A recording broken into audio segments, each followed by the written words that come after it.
following podcast contains spoilers and adult language. And baby, we are back in the New York groove. Back in the New York groove.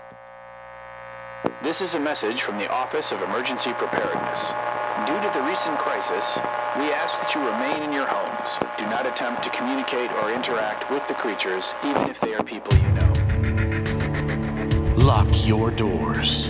Bar your windows. Evil is coming. It's time for Aim for the Head, a horror apocalypse entertainment podcast. And now, here are your hosts, Diana and Steve. Hi, everybody. Welcome back to Aim for the Head podcast. I'm Diana.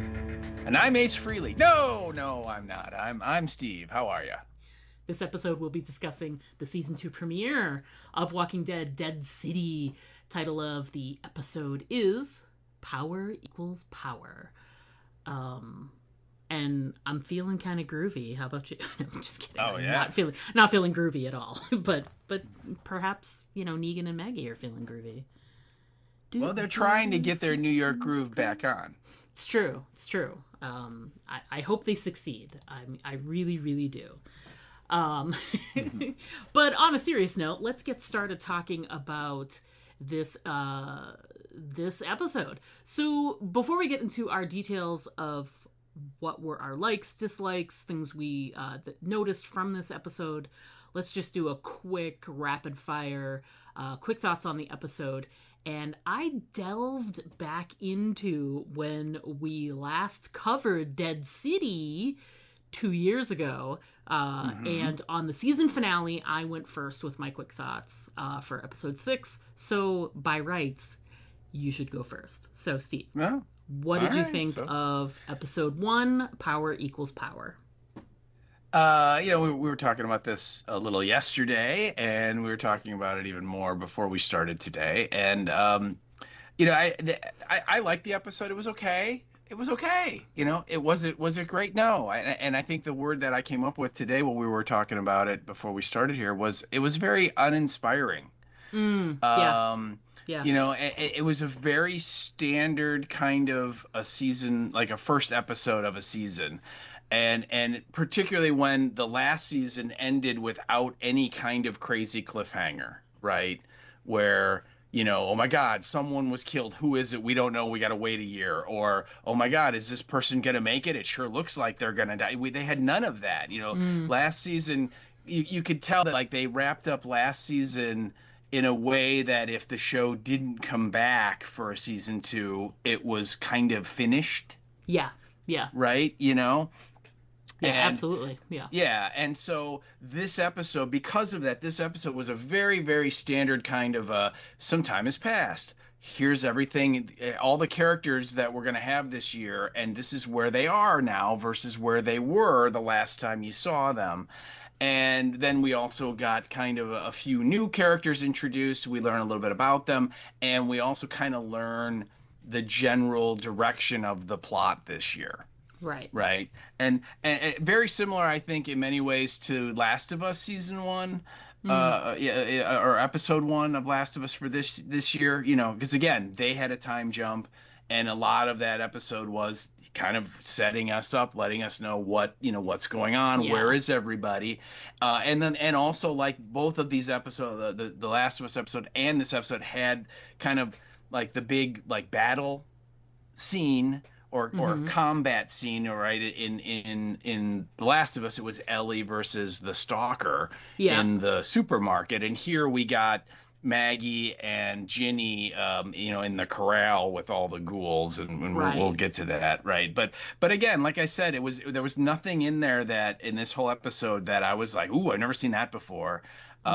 Or nothing that was just like made me kind of sit up. It was all kind of by the numbers, very like stuff we've seen before type stuff. At least from that was my thought on it. So again, it was okay. I want to give this show a chance to develop and see where it's going to go.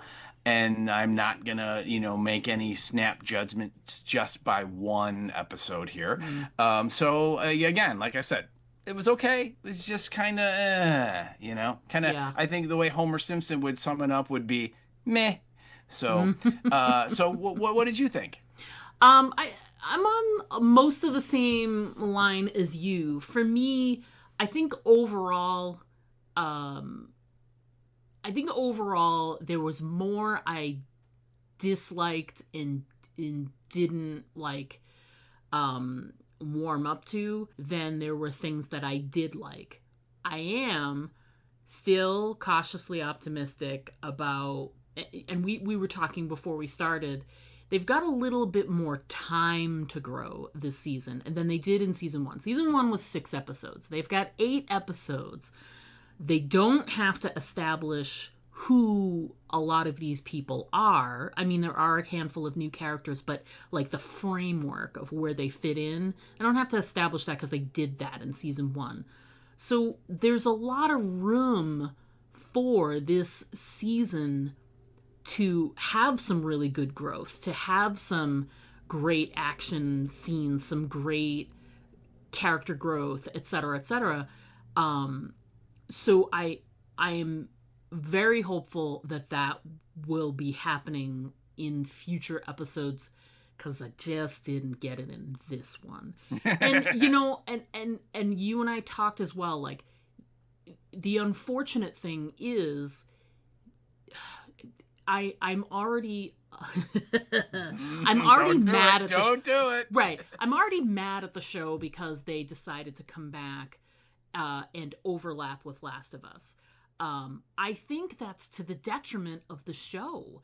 I mean, ratings-wise and audience-wise, I mean, even if Last of Us takes a quality dip, it's still, like, in terms of the money they've got HBO money versus AMC money. And don't get me wrong, they're going to spend money on a show that has Negan at the, top billing. But I think that's going to be, they're going to be climbing uphill this whole season, because for half of their season, their episode runs and is broadcast the exact same time as The Last of Us. Yeah. And I find, these are characters I've seen before. And yes, there's some familiarity with them, of course. But for me, I'm getting so much more excitement out of Last of Us because it's newer for me. So I was disappointed when they announced the overlap. So there's that. And it's difficult because we want to give this show its due, This whole podcast started as a Walking Dead centric podcast. So it would be a shame if we covered like another show and then just talked about this for like 5 minutes, this is what happened on Dead City this week, if anybody cares, or blah, blah, blah. And we didn't want to do that. We want to make sure that we give this its due. And quality wise, no matter what, even though things like, there are some things that I was like, or it fell flat, or it didn't quite achieve what I think they wanted to in certain things, it's still, without question, miles better than any, like, Fear the Walking Dead stuff that we had to cover towards the end. So this isn't a chore to cover. I think it's like I said, it's got room to grow. I was disappointed in this episode in a lot of things, but there's like still a glimmer on some of the stuff, Mm-hmm. Anything that has Jeffrey Dean Morgan in it is gonna have some glimmer to it. I absolutely love Kim Coates and would watch him do anything, as evidenced by the fact that I'm not even sure he spoke in this episode. I think he just made some hand gestures. So it's like there's so much potential here, and I find it hard to believe that they won't lean into that potential at some point once they set up all of the things that they're going to want to do in this second season. So yeah, and the things that I had issues with, we will get to those when we start talking about the details of the episode themselves. But there were still a handful of moments that I did enjoy. Like I said, Kim Coates, I love him so much, and I can't wait to see what else he has in store for us. Yeah, so I would say overall I didn't like this episode, but I want to be positive, like think positive about what there is to come, put it that way. And I'm very hopeful for next week that it's that it, you know, starts going more in the plus column, and I really, really hope so. So yeah, there you go. Moving on. let's talk details about the episode, but before we get into that, let's discuss quite possibly the most vague episode description, as well as who our writers and directors were for this episode 1 of season 2. So Steve, that's your job, so get on to it. I will, and I'd just like to say that I was planning on doing a commercial, an ad. Unfortunately, I was very late from my day job, and it just, you know, basically got home very, very much later than I had hoped and wanted to be. So I did not have time to get around to it. But hopefully next week, you know, that will not happen, and we will get a sponsor for next week. So yeah, it was going to be something about, you know, plate full of cockroaches, and you know, it was gross and disgusting and funny, and I apologize that I did not get a chance to see it come to fruition. So that being said, though, our writer and director this week is two of kind of the people we talked a lot about last season of Dead City, and that the writer is the showrunner and one of the executive producers, Eli Jorn, or Jorne, however you pronounce it. Yeah, this is his baby. You know, this is his show. He has been the showrunner for both seasons here. And so we talked a lot about him last year. He's a Walking Dead writer, you know, worked on the Walking Dead universe for several years here before he took the show over. And so, yeah, I mean, he's definitely a guy that knows the world and has written some good stuff in the past. And then our director is, again, a heavy hitter in the Walking Dead universe, and that's Michael Satrazemis. Who I believe after Mr. Nicotero, Satrazemis has directed the most episodes of Walking Dead television. So I believe you are correct there. Yes. Yeah, and a lot of like memorable, unforgettable ones. You know, the big one is, of course, the Look at the Flowers episode. Yeah. Which I think is called The Grove or something like that, right? Yeah. Yeah. That was one of his first ones. I believe he started out as a cameraman, as like a director of photography, and kind of worked his way up to becoming a director. And now, literally, you know, once the main show was kind of winding down, he became kind of like one of the go-to directors for all the other shows when they needed, like, we really need to make this one great, you know. And Greg Nicotero is doing Creepshow, so we can't get him, so get Satrazemis, you know. So. But yeah, so he again, he's amazing, and he does great work. And you know, something that you even pointed out when we were talking before we started, that, you know, this episode looks great. Yes. You know. Yes, absolutely. The world looks great. The costumes are great. The ghouls are awesome. I mean, so, you know, it definitely is well-made television. I think all the nits we're gonna pick in this one are going to be in the writing. Yes. Is my guess. But anyway. So we have Eli Jorn as our writer, and again, he's the showrunner and one of the executive producers, and then our director is the great Michael Satrazemis. So that is your writer and your director. As far as our episode, and again, this description, wow, I got to tell you, yeah, they really delve into the heart of what this episode is about. You know, it's so deep and meaningful. Like, just when you read it, it's probably gonna just, I don't know if it's gonna make me cry or just turn my stomach. Actually, probably the second thing. Yeah, and I would just warn everyone, spoiler alert here, because you're going to learn so much. Right. If you haven't more seen than this you episode. thought you were going to. Yeah. Yes. This is incredible stuff. It's episode 2.1, and the title is Power Equals Power. And our description is: in the war for control of Manhattan, Maggie and Negan find themselves trapped on opposite sides. Oh my God.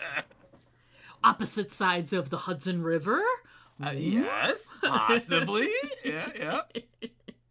Terrible, terrible. I saw that when I went to go copy and paste it, and I'm like, that's awful.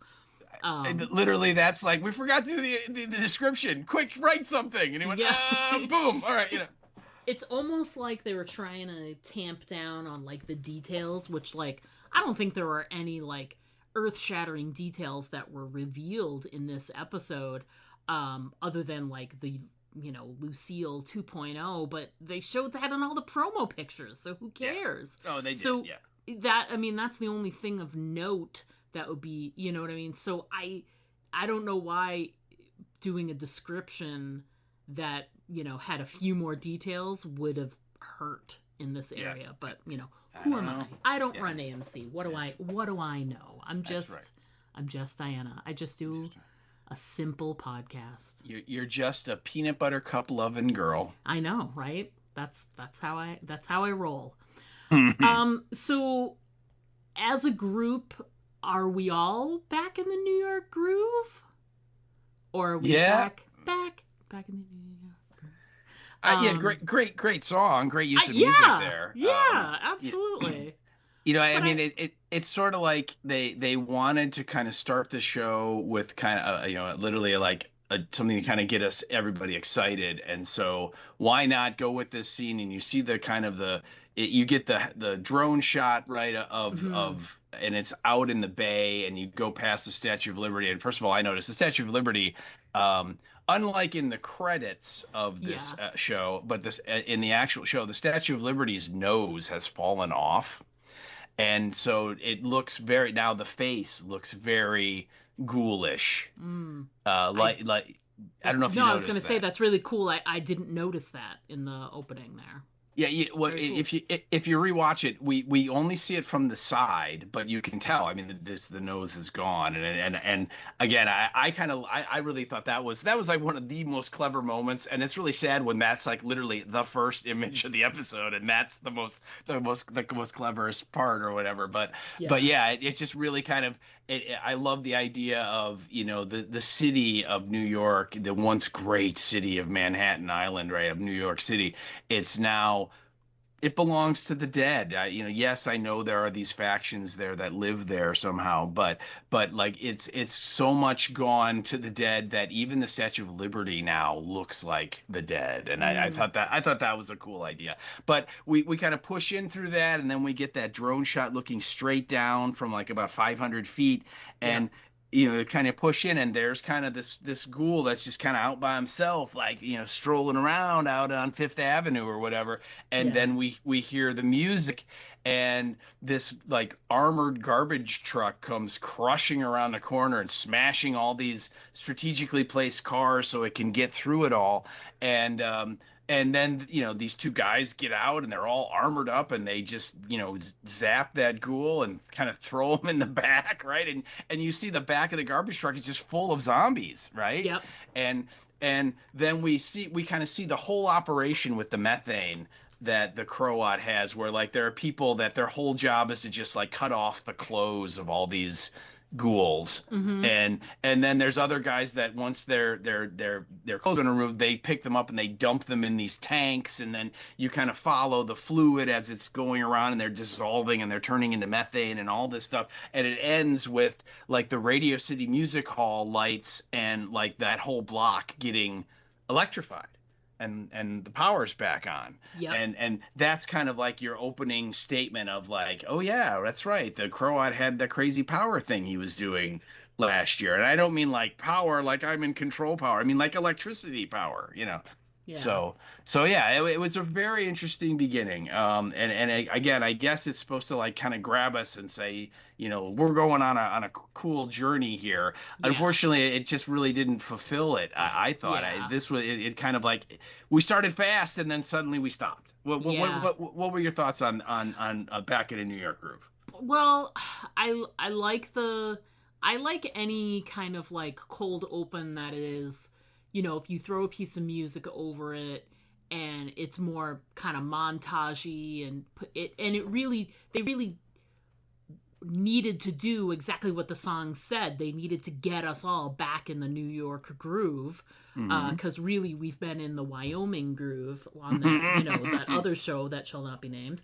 But I liked the look of all of it. Like we said, the Satrazemusness of the episode. It looked great. That, like you're saying, the drone shot, the push in, to get to the the design of the garbage truck, that makes all kinds of sense to use a garbage truck. It'll fit a lot of stuff. I liked, you get like a little peek into like what the process is for them to like, they break down the ghouls and toss them in. They take off the they cut off all the fabric and the clothing and and then do this and whatever. And then voila, Radio City Music Hall. Yeah. Which I contend that those neon tubes would have been broken years ago, but who am I? It looks great. Yeah. It looks great. I'll take that over. I take that fantastical image. That's fine. I'll take it. The question. No, go ahead. Go ahead. What were you going to say? I just want to add to what you just said there that you're right. It's like, wow, all those lights still work. That's weird. But also, think about how do they get like their little separate power generator tied into the grid of the city to illuminate that? You know what I mean? Right. That's the big question I have, because right. Those blocks, those city blocks, they're in a grid that runs to the old power plants that used to provide the electricity. So, but again, it's TV. I get it. Let's just enjoy it. Yeah. The one thing I did have one like sort of, and it's not like a nitpick, but I think as the season goes on, it's gonna come up more and more. They did say that they blew up because you have to use a boat, right? Right. There's no bridges or tunnels, right? Right. They've all been blown. Yeah, the army blew them up or something. Yeah, right. So at this stage of the game, there's still ghouls on Manhattan. Oh yeah. It's an island. Let's not forget. So once you get to, they're moving, they're going little by little, I assume, but it's like, I feel like it's gotta take a lot of ghouls to like power large sections of Manhattan. I'm just saying, I feel like there's gonna be the ghouls on Manhattan proper. I'm not saying out in the real world, because outside of Manhattan, there probably are plenty, and maybe they do runs. Maybe they go across the river. Maybe they have cages where they entice and bring them in, and then they grab them and float them across the maybe they Hudson. Just go into the river and fish them out. Remember when last season when they were crossing over, there were all of them just kind of bobbing in the East River, like, true. Hey, what's up? So. Throw out some fishnets. I'm just saying, like, at some point, the ones that you're going to be able to go down the street and grab are going to run out.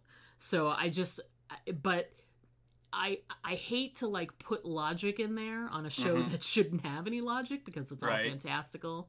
But I really, really liked the opening. It really sort of like got me in the mood for the show, and it's, like you said, established where we were again and showed the process of the the ghouls, etc. I just had that little thing at the back of my mind. I'm like, there's still ghouls just like freely roaming around on the streets this many years later, enough that you can go out and hunt them down, grab them, and bring them.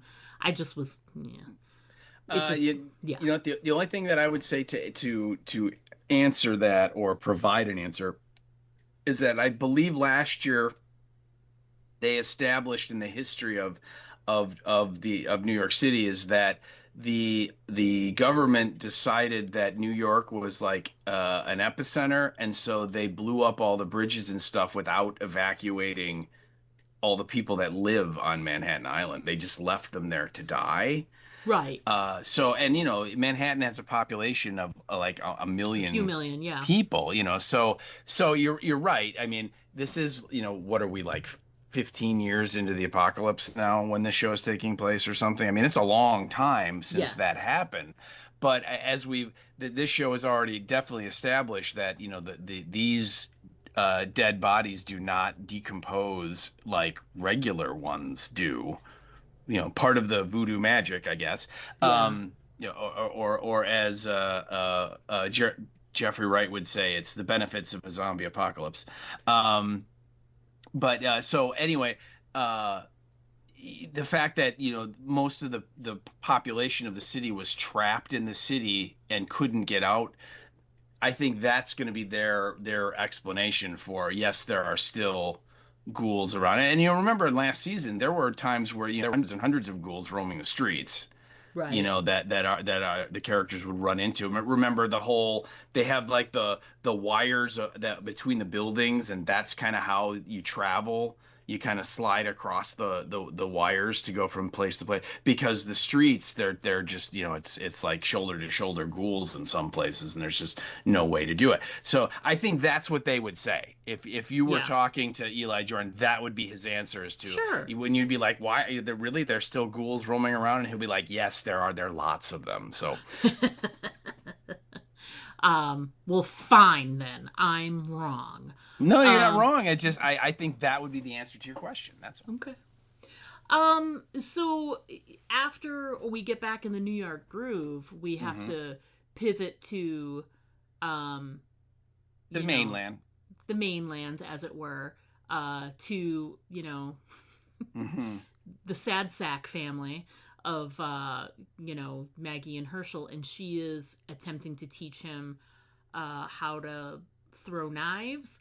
And my main takeaway from that moment is, I guess, being a skilled hunter isn't in the DNA for the him. Hirschman. Because you got to figure he's been probably being taught for quite some time. This isn't the first time she's brought him out to show him, teach him, like, do little skills like that. But he's not getting it. Not yet. The best part was, like, we see them, and he's getting ready to throw the knife, and first of all she corrects him because he's going to throw it sidearm, and she's like, no, go overhand, you get more spin and it's better. And so he's like, okay. And so we don't really know what he's aiming at, and then it cuts around, and literally there's like this deer like 20 feet away. It's just like chewing some grass, looking at him like, dude, you are totally gonna biff this.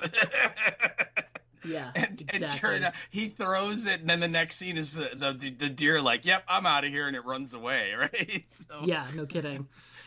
The poor guy. And it sucks because it's like, it's kind of like that, the Nepo baby feeling of like, well, what do you do when your mom is like this famous, she's the famous like fighter, like she's known for her fighting skills, and you're like, I'll never live up to my mom. Oh my God, so, I can't believe I biffed it with the deer in front of my mom. Yeah, no kidding. And Ginny was right there watching. Oh, I know. God. We forgot that Ginny's kind of become like the stepsister, right? That Maggie has told Negan that, she'll look after her. And everything. But I would point out that he misses the deer because the deer runs away. But when they come back to the town, to the brick yard or the brick place or whatever it's called, they have that cart, and there is a dead deer in the cart. So somebody got one somewhere while they were out.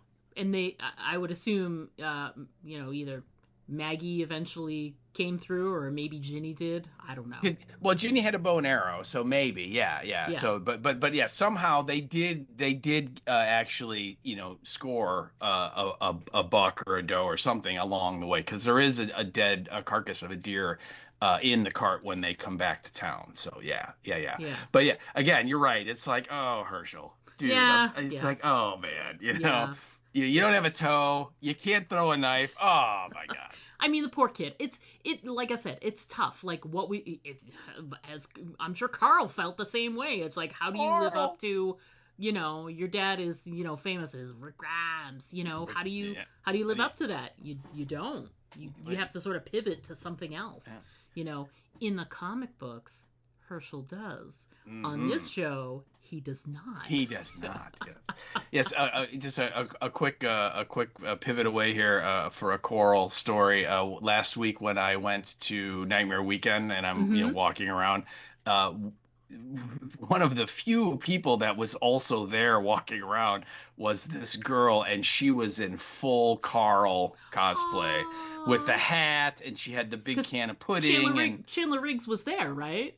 I believe he was, yeah. So, and anyway, so she's walking around, and I'm standing there, and I'm waiting for one of the guys that I wanted to get an autograph to show up, and she kind of walked by, and I was gonna say something, but she wasn't close enough for me where I could say it without really yelling, so I didn't. But then they came back, her and her friend came back, and as they walked by, I went, "Carl!" and she just laughed.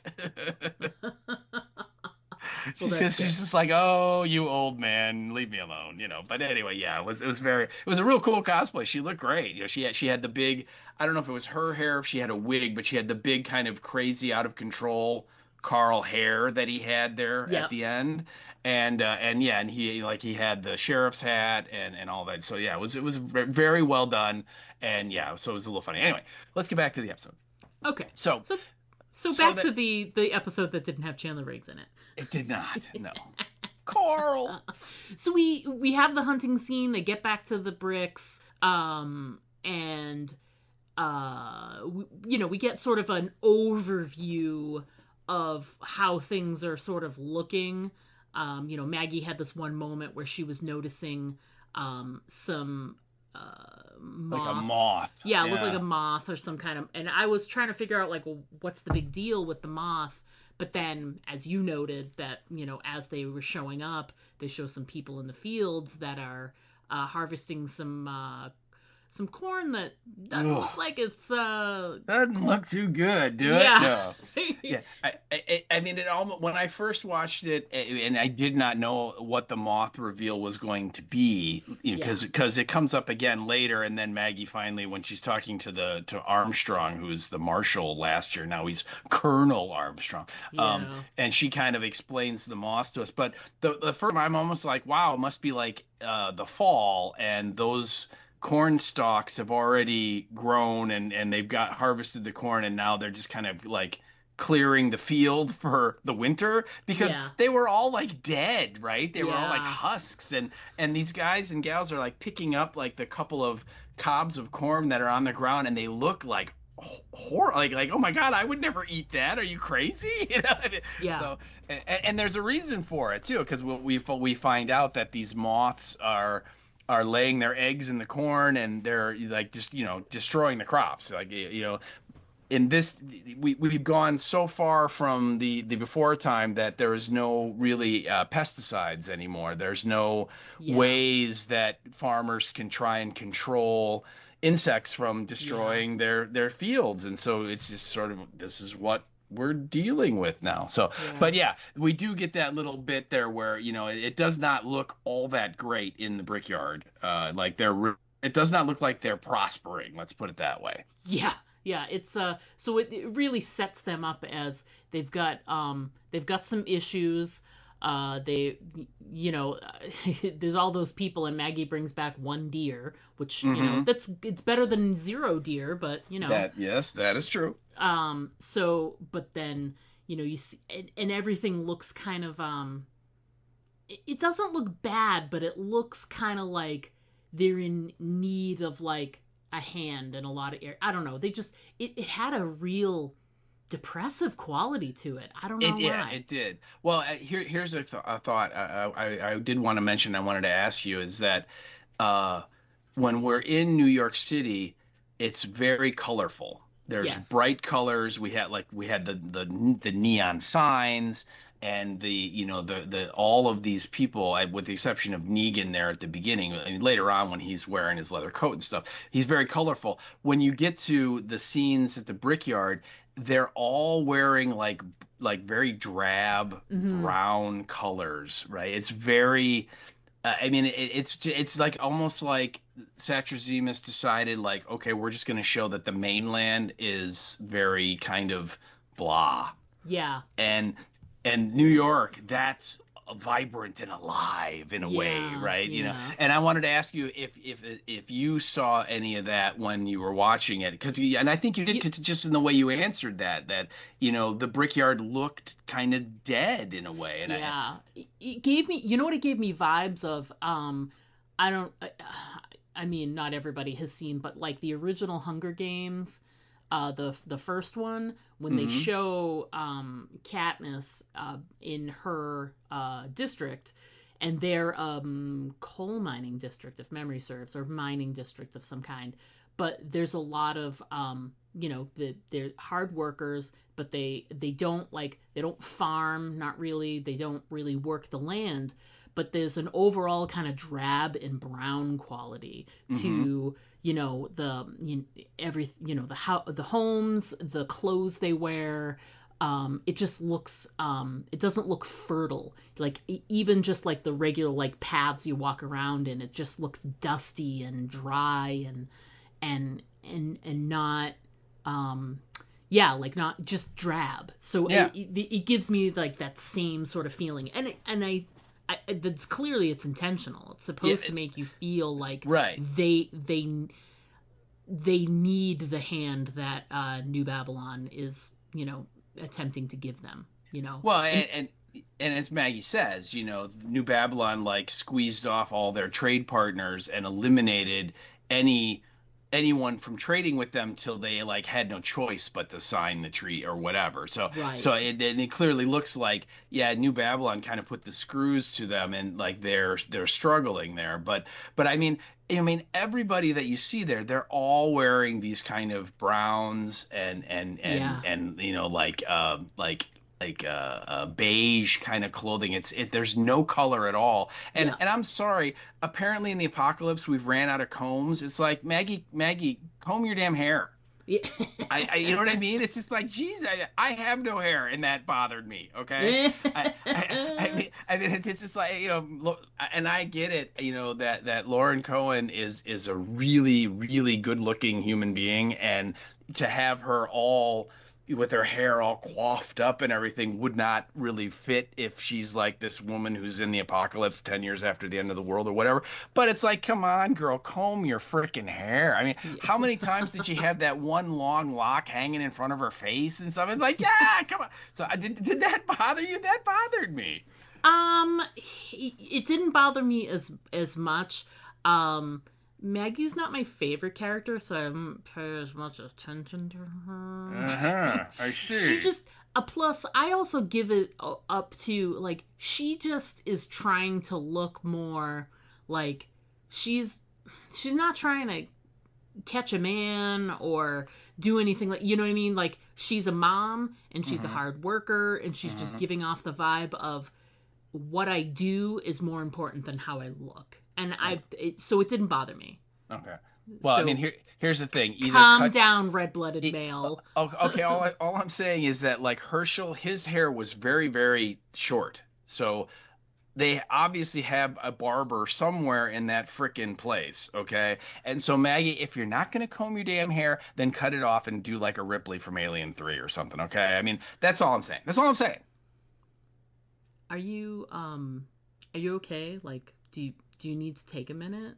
No, I just when I watched it the second time, it was more glaring, where I'm just like, come on, Mags, just run a comb through your head for like 2 seconds while you're talking to Herschel. You can do it. But yeah, so yeah, it was Wow. definitely noticeable. So This bothered you.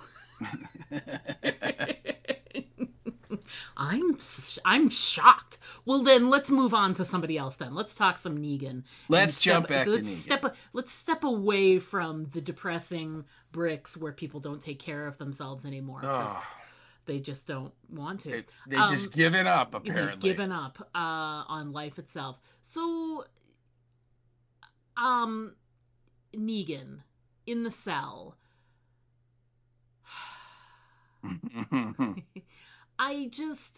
I feel like we've been down this road before. So Is it because we've been down this road before? Right. I wanted to be like, and first of all, and here's the thing, because we have been down this road, like, I know, like, until he's threatened later in the episode, we all know, like, he can hold out. He's been in a cell for a lot longer than a year. This is old hat to him. He can charm the pants off the person that's sitting outside the gate. That's how he rolls. That's his sweet spot, is to be in that prison. And, Mm-hmm. I don't understand why you have somebody posted outside his, the jail. Why does someone have to be there all day? As long as it's locked, who cares? Maybe they're afraid he's going to escape. Well, if you've got a good lock, then what are you worried about? I hear you, but I mean, don't you think, like, that's just the Croat knows, what the old Negan was capable of? And... I guess so. And don't get me wrong, I get it. Like, it's obviously for dramatic license. Yeah. They've got the But I do like that we have our first appearance this season. We had a nice large cockroach presence in season 1. Ugh, that was awful. But now they've reemerged, as they do, which is, they would have gone away if they just turned the light on. They would have scurried, but it was dark in that jail room, so they stayed on the plate for him. I'm just saying. And I love his take on them when he says later, he's like, it's just how I like them. Crunchy on the outside and soft juicy. in the middle. Yeah. Did you watch the little featurette? I didn't. I didn't get to do it. Did they cover that? They do indeed, because apparently Jeffrey D. Morgan said that the plate, like, say there were like 10, cockroaches on the plate, like 2 or 3 of them were like chocolate and special like stuff, like sweets, like that were shaped like them, and the rest of them were real cooked cockroaches. And and Jeffrey D. Morgan, like, he's like, I'm doing the scene, and I don't have my glasses on, so I cannot see anything up close, right? So I look down at the plate, and all I see are like 10 like black blobs, right? And literally, I'm just like picking one up, and I'm like, well, we'll see. And it's like, yep, this is a real cockroach. And my God. And then it cuts this, and he's like, and it's Satrazemis. He did it on purpose. And then they cut to Satrazemis. He's like, yeah, we were having fun with that. But Satrazemis did say that, like, he like went and ate one too after he found out. But so anyway, Jeffrey D. Morgan was just he was very upset that he's like, come on guys, I can't see anything, and these are supposed to be real. What the hell, So, but they were real, like, cooked or baked cockroaches, which apparently are edible and a good source of protein and all that stuff. And I appreciate that the Croats people, the Brotherhood or whatever they call themselves, are making use of the resources available to them, and that, like you said, there's a million cockroaches because we saw most of them last season. So why wouldn't they eat them? Why wouldn't they?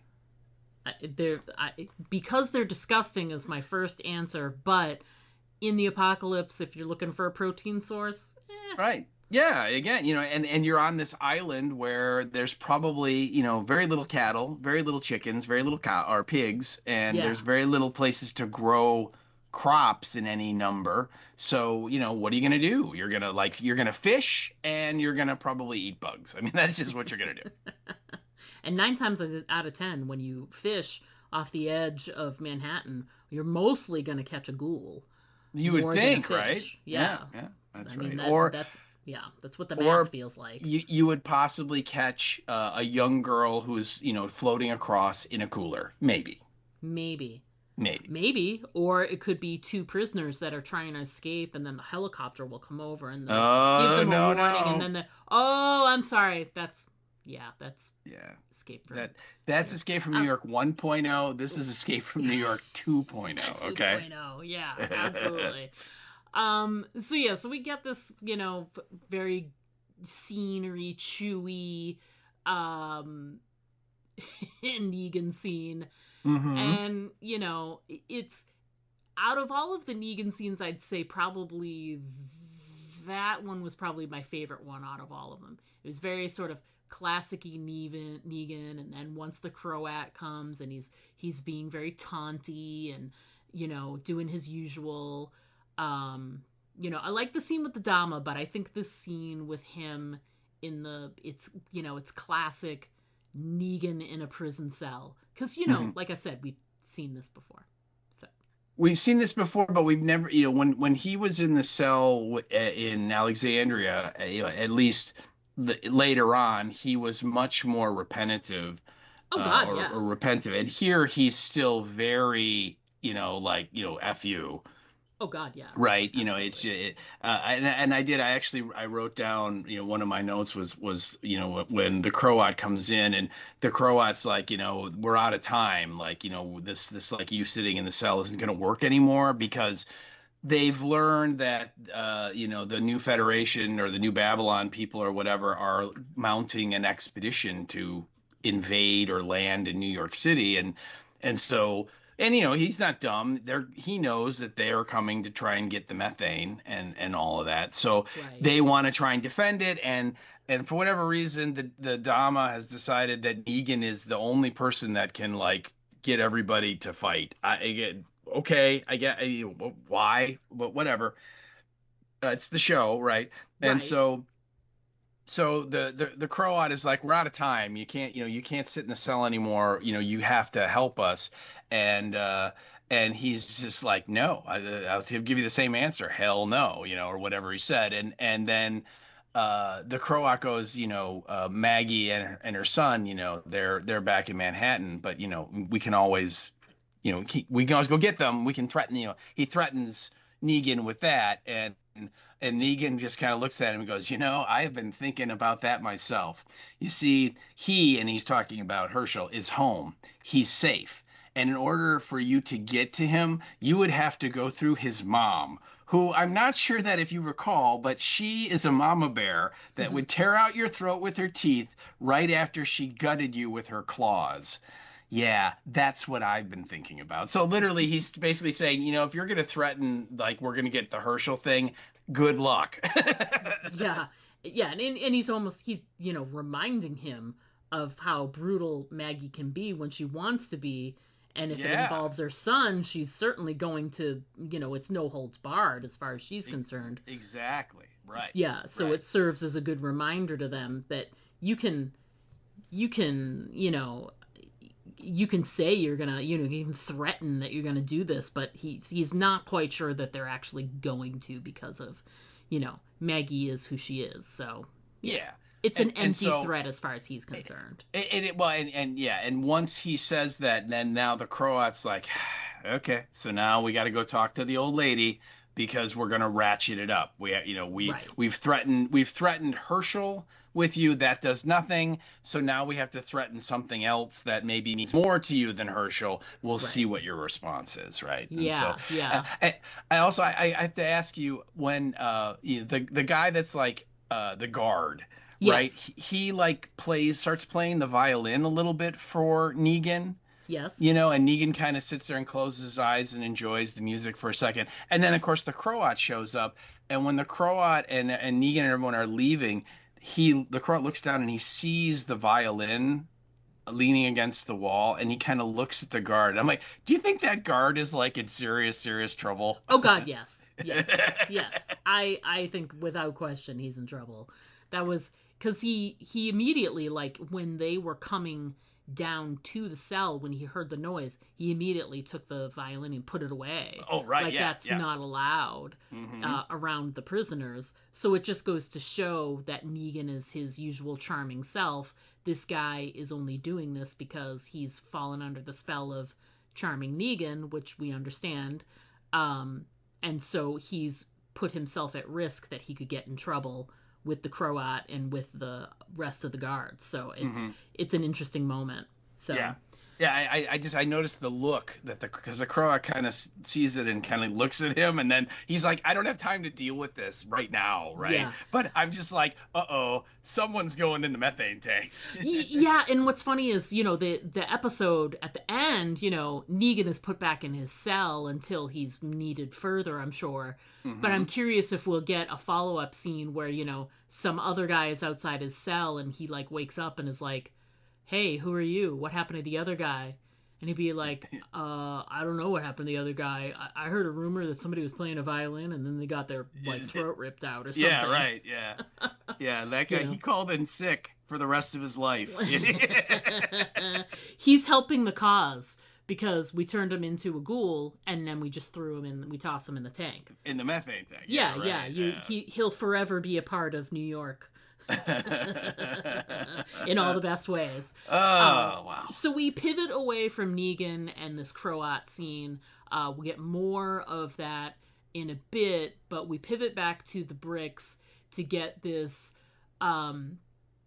this really like very, to me it was very ineffectual. We get the New Babylon sort of muckety mucks show up, and what they're doing is they've got this special language in their sort of charters with other communities that we will take on your communities, which of course must mean support and defense and blah, blah, blah, and whatever, and sharing of resources. But part of being a part of their group is you have to agree to a draft. So basically, we reserve the right to draft your citizens at any time for a conflict that we are going to fight. Now, they are planning on going to Manhattan, which will be a large fight, and they're, going from community to community to, draft people for their cause. And then they show this one guy who was like a draft dodger, and they execute him in front of everybody as sort of like a, don't be this guy kind of moment. And it sucks because it's like, here they are trying to be like, right before they do what they're going to do, Pearlie is like, this is, we can be the beacon, we can create greatness on Manhattan again, and da-da-da-da, and he's trying to like inspire. And then the leader, the Charlie Bird, who's the governor, and I'm like, should you call yourself the governor in the Walking Dead universe? I don't know. Perhaps that was, couldn't they just call it like, I don't know, village overseer? I don't fucking know. The president. Yeah, and then cares? Maggie could say, the president of what? Yeah. I love it. But yeah, so the governor, Charlie Bird, sort of nods over to one of her other sort of generals. Major Narvez is her name. Yeah. And she's the one that does the whole, like, she has the draft dodger like strung up. Because the appeal to people, the people of the bricks with the, we can be a shining beacon and create like Manhattan like it was and blah, blah, blah, like, make it beautiful. That didn't appeal to them. So we're going to try the fear tactic. Yes. And show them, this is what you're supposed to be afraid of. It's funny. I found that whole scene kind of flat to me. Because structurally, I know exactly what they're doing. They're creating this situation to make it so that, Maggie feels like she has to go to New York, which is what happens by the end of the episode. So they had to sort of create this situation, which is like, the drafters and then the dodgers and then trying to keep the rest of the people away from that guy's fate and not forcing people to fight that don't want to fight, blah, blah, blah. And I understand all of the reasons of what Maggie did.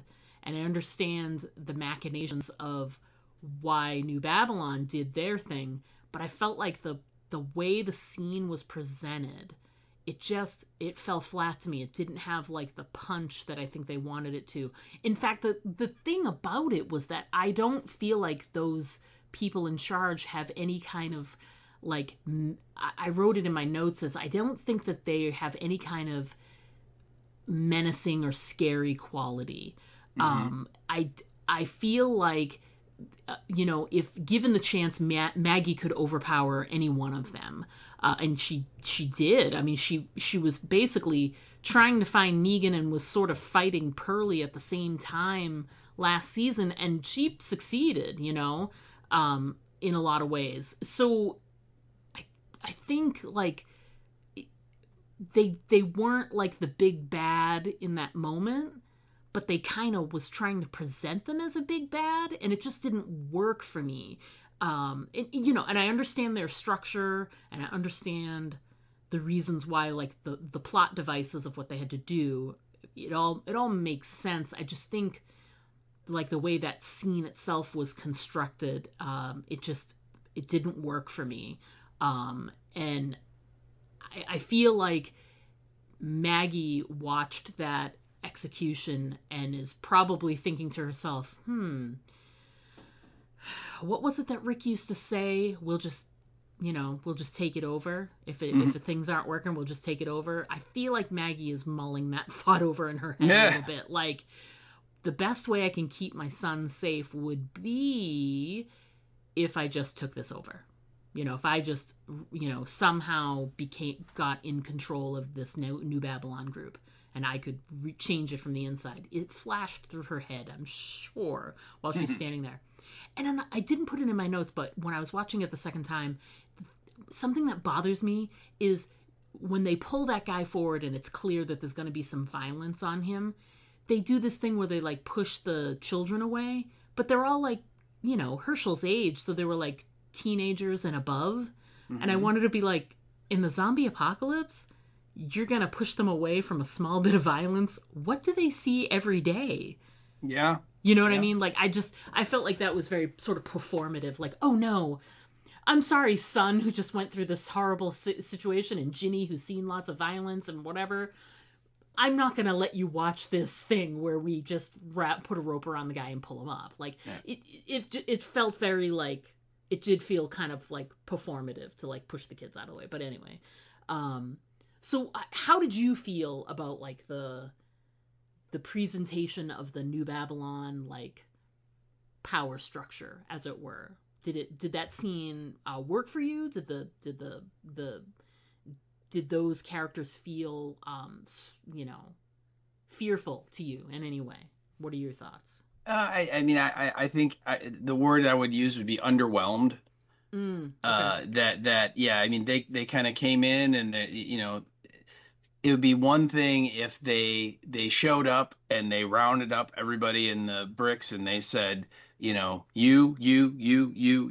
all coming with us. And then when one of those people are like, no, I'm not going, and they string that person up, that would have been more menacing and more intimidating. But, they were all very, hey, we're doing this. It's going to be great. We're just going to take some, like the treaty says, we're not doing anything we shouldn't be or not allowed to, but it's going to be fun. And we're going to go over there. We're going to bring some sandwiches, and we're going to sit around. Pay no attention to this bloody guy that's tied behind the truck that has nothing to do with what we're talking about. Yeah. And you're right. It just came out as like there was very little snarl at all. Yeah. And that's a good way to put it. And you're right. Again, we, and I'm talking about the collective we of the audience, we know who Maggie Rhee is. Yes. And we know what she is capable of doing. And you're right. It's like, really, this is the best that you have. Right. She'll be running the New Babylon in like a week. Yes. Yes. And so I think, again, we have to see, maybe they were just putting on, nice faces for this part of it, like to just get the recruiting done, right? They'd rather have willing volunteers than conscripted guys and gals that they're like only there because they were, forced at gunpoint to go, right? But maybe they will, once they get on the island, they'll become more of someone that you would think would give Maggie a challenge. But yeah, right now, not only are they underwhelming and not really very scary, but that whole scene was also very by the numbers, right? You know what I mean? It was just sort of like, oh, okay, so these are the guys that are in charge, and now they're going to try and go take Manhattan. Okay, Yeah. Yeah, which they kind of talked about it a little bit last season, at the end of last season, when Pearlie did get back and kind of made his report. And, remember the governor was like, "And Negan's dead, you're sure?" And he's like, "Oh yeah, totally dead. Absolutely. Like completely dead. I mean, there's no chance of even a little life left in him. And so they were talking about the power and the methane and all that. So clearly those plans have developed and advanced. And what did they say? Like that, like they're conscripting people from the colonies or the other little groups they're allied with to do like an expeditionary force or something. Exploratory. Yeah, it's exploratory. Like an exploratory mission. Yeah. So they're not going to do any like violence. They're mostly just going to observe. Yeah, what it sounds like. And check it out, right? And then they're going to follow that up with like a massive invasion type thing where they're there to stay or something. Right. And Maggie is just having none of it, right? Because she confronts Pearlie and she's like, "Yeah, we're just like guinea pigs. You just want to throw us in there so you can see what's there." Yeah. Before you send in the real troops, it's like literally we are, we are the sacrificial lambs, that you're going to throw in there. And then she also calls him on all of his, BS about, Manhattan was once the center of art and music and, had a thriving port and it showed the world that we're here and all this stuff. She's like, "You just want the methane. That's all." And then she points out again with the moths. And we finally get our answer that, the moths are poisoning all not just where the bricks are, but in a lot of areas where New Babylon is, these moths are a plague and are crippling a lot of the crops. And apparently New Babylon's main source of energy is ethanol that they make from the corn. Yes. And now they don't have any. And so clearly they've decided, well, we're going to go take the methane production from Manhattan and then we don't have to worry about it. And so again, it's not this altruistic endeavor to like liberate the city and restore it to its greatness. It's like, no, you're going there because they have something you want and you're going to take it. Yeah, you're trying to dress it up and it's not that at all. Yeah. Yeah. But yeah, to answer your question, yeah, it was very underwhelming. I mean, other than the fact that the one character, the Major Narvez, which again is the gal who strings up the guy, the draft dodger. I'm like, oh, she's from the Orange is the New Black. Yeah, Dasha Polanco. She's really good. Yeah. She was great on that show. So yeah, she's great on that show. I'm not sold on her just yet, but I think a lot of that has to do with like some of the writing and the character development from like this scene and a couple of the other scenes we get with them. And it's all like surface stuff for her. So I'm hoping that we get some more. And like I said at the beginning, like we got 8 episodes. So hopefully we'll get some more depth to her so that we can, because I know she can do more. I know she as an actress can do more. She's definitely done more. So I just was a little disappointed that she didn't have a little splash of orange somewhere on her outfit, just a little nod. As someone who's New Babylon / Bricks person, like they've got to represent, the drab and the brown.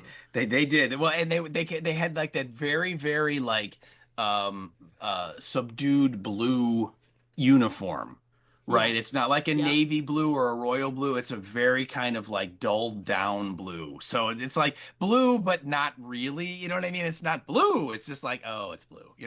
So yeah. And like you said, that has to be a choice.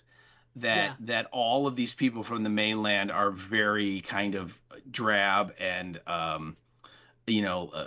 like I want to say organic, but that's not the right word. But earthy. Not earthy. I think there we go. Earthy, yeah. That's the word.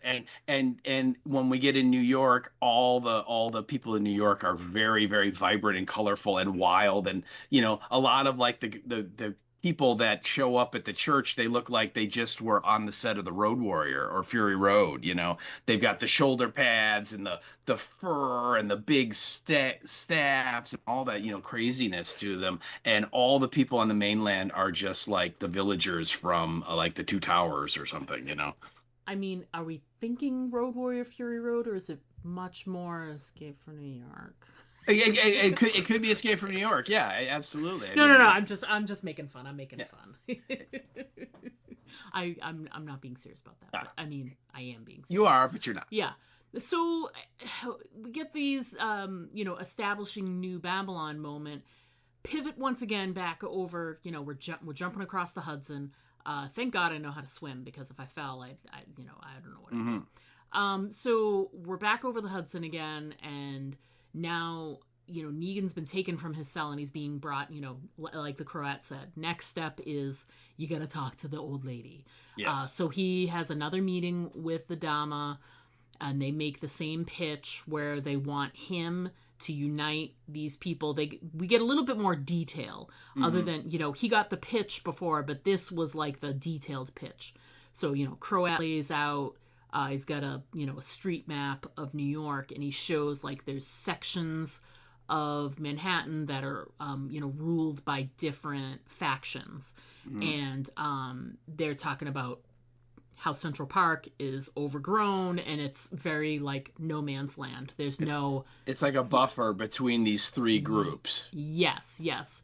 And so, he gives a little bit of detail here, and, the Dama, again, she's got a bottle of gin she procures for him, and it's apparently fancy. I don't know. And then he's, you're a gin man. Yes, I am. And blah, blah, blah. So that, everything seems to be going all nicely.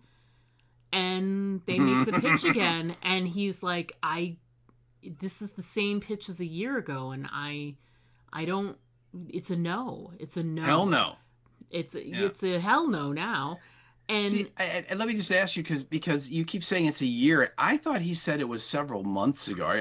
Did you read somewhere, or did you see that literally a 1 year has passed since they didn't say it? I could have sworn he said something about when he was in the jail. I could have sworn when he was in the jail he said something about being here for a year, like eating cockroaches for a year or something like that.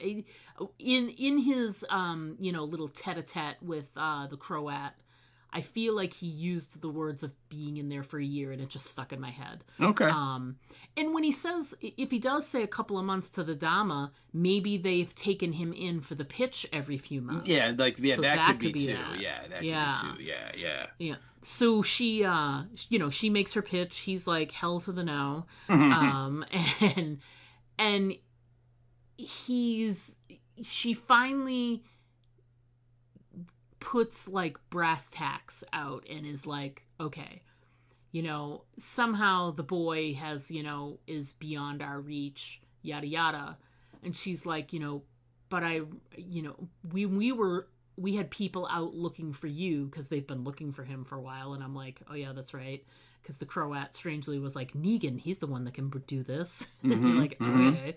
So, when we had people out looking for you, we also came upon this woman, Annie, and this young boy, Joshua, and they were they were in Tennessee. And they were on their way to someplace else, but because you paid their passage and blah, blah, blah. And she's, recounting all of this. And he looks like, oh my God, like murder and so scared all at the same time. And she's like, yeah, so, we retrieved them and they're on their way back here to the city. And she basically is like, this needs to be your motivation. They're coming back here. So yeah. And she's like, he's like, well, what is it that you're looking for me to do? And she says, inspire, intimidate, put on a show, whatever works to get, because she's tried to make the pitch herself. She's tried to talk to the other factions and get them all to work together. And basically, it's all just to repel the New Babylon people. Right. Keep things the way they are. You have access to methane because I have it. We trade those things. We keep she doesn't say, like, there's really no violence between these factions. Everybody has their specific place. They sort of let off steam at these little gatherings that they have, as Negan calls them, their little farmer's market. And they do some trade there, etc. So her pitch is like, we're not looking to like, make, keep things the way they are. And the way we can keep them as they are is to work together to get New Babylon out of here. But they're just not having it. And she's made her pitch, and she's said everything that she can possibly say. She's sort of at the end of her rope. And now he needs to go in there, and he doesn't understand what it is that he can provide. But she even says, put on a show.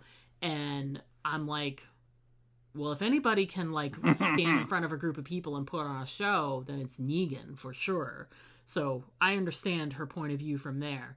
And using the Annie situation with the son, that's also going to motivate him to, well, fine, then I guess I'm doing your bidding at this point. Right. So, yeah. Which makes me wonder, do you think we'll see Annie in the rest later on in the season? I literally was just going to ask that question. I feel like it's, it's Chekhov's veiled threat. I mean, if you mention that we're bringing the wife and the son back, you have to show them at some point, right? Unless they're bluffing, unless she, like, maybe they found out about Annie and the boy, but they already did get across the Mississippi and made it to Missouri or wherever they were supposed to go, and they're out of their reach, but they know about them, and so she's just playing that, oh yeah, they're on their way here, we have them, to get them to go. I don't know. I when she played that card, that was the first thing I thought. I'm like, ooh, that'd be cool to see Annie again. Because we haven't seen her since like the main Walking Dead show. Right. So, that's been a while since And I did enjoy the actress who played Annie. So if they were able to make that happen, and if she does, magically show up at some point, I would be pro that. That would be fine with me. They did not say she was joining the cast, so and they did kind of give us a lot of the people that, like Kim Coates, that were going to be in this season. So that makes me kind of think, no, she won't show up. But again, I don't know, maybe that's like they're keeping that close to the vest, and they'll they want to make it more of a surprise or something. But the other thing we should point out about the scene too is that the Croat says that like their people on the mainland have been monitoring what New Babylon's doing, so they know that the exploratory group's coming and the invasion. So that it's not like they're like, we just got to be ready in case something happens. It's like, no, it's coming. We have to get ready. We only have a finite amount of time before they get here, and that's why they're kind of playing all these cards they have to get Negan to get off his ass, because they're out of time. It's almost as if they put a clock on his wrist and it had 24-hour countdown on it, and basically they said, you have this much time to get this job done. See what I did there? Yeah. Yeah, it's and maybe they'll put like a little thing in his neck. Sure. Why wouldn't they? Absolutely. That's a motivating thing to do. Well, I'm pretty sure that in next week's episode, the Croat is going to take Negan in his yellow taxi cab to go see Brain and Maggie, and not our Maggie. It'll be that Maggie. Oh yeah, different Maggie. But still hot in her own way. 70s hot. Sure. Yeah. Listen, we've met Adrienne Barbeau. She's hot. She is. And all I'm saying is that, okay, that Maggie, she lived in a New York City prison, and she found a frickin' comb, Lauren. Oh, man. Man, you just cannot. You're like a dog with a bone on that one. Let's comb your damn hair, okay? Comb your hair. It's really bothersome for me that people that abuse their hair when, people like me would kill to have their hair. Wow. Do I need to like buy you a wig? Like, is no, is I have this wigs. That means nothing. I have the Shatner 2000, the ultimate hairpiece, and it just no. Is it a cry for help here? Okay. So again, pivoting back away from the New York scene back to the New Babylon, I guess, compound. I mean, not the actual New Babylon compound. No, they're in the bricks. They're the bricks, but they're, New Babylon is visiting, as as mentioned. So we get this whole thing. You mentioned before, like we get the scene where what are you doing? This is, you just want the methane, and and she basically, Maggie says to Pearlie, she's like, listen, he's like, you need to do this. It's part of your charter or blah blah blah, and you signed it. And she was like, oh, they signed it while I had nothing to do with that, and blah blah blah, whatever. And then she's like, well, what about Negan? Like, you're lying and whatever. When he brings up that, like, they can force her, or kill her, and she's like, interesting. Perhaps as part of my, be good to my charter, I should let them know that what really happened to Negan. So she's threatening him. Oh yeah. But her ploy is, listen, I will go, but you have to make it so that you're not going to force people. Like, you can, if people want to volunteer, they can volunteer. There's nothing I can do about that. But you can't force people to come on this mission. No conscription. No conscription. It has to be volunteers only. And if you do that, I will volunteer and go with you. Mm-hmm.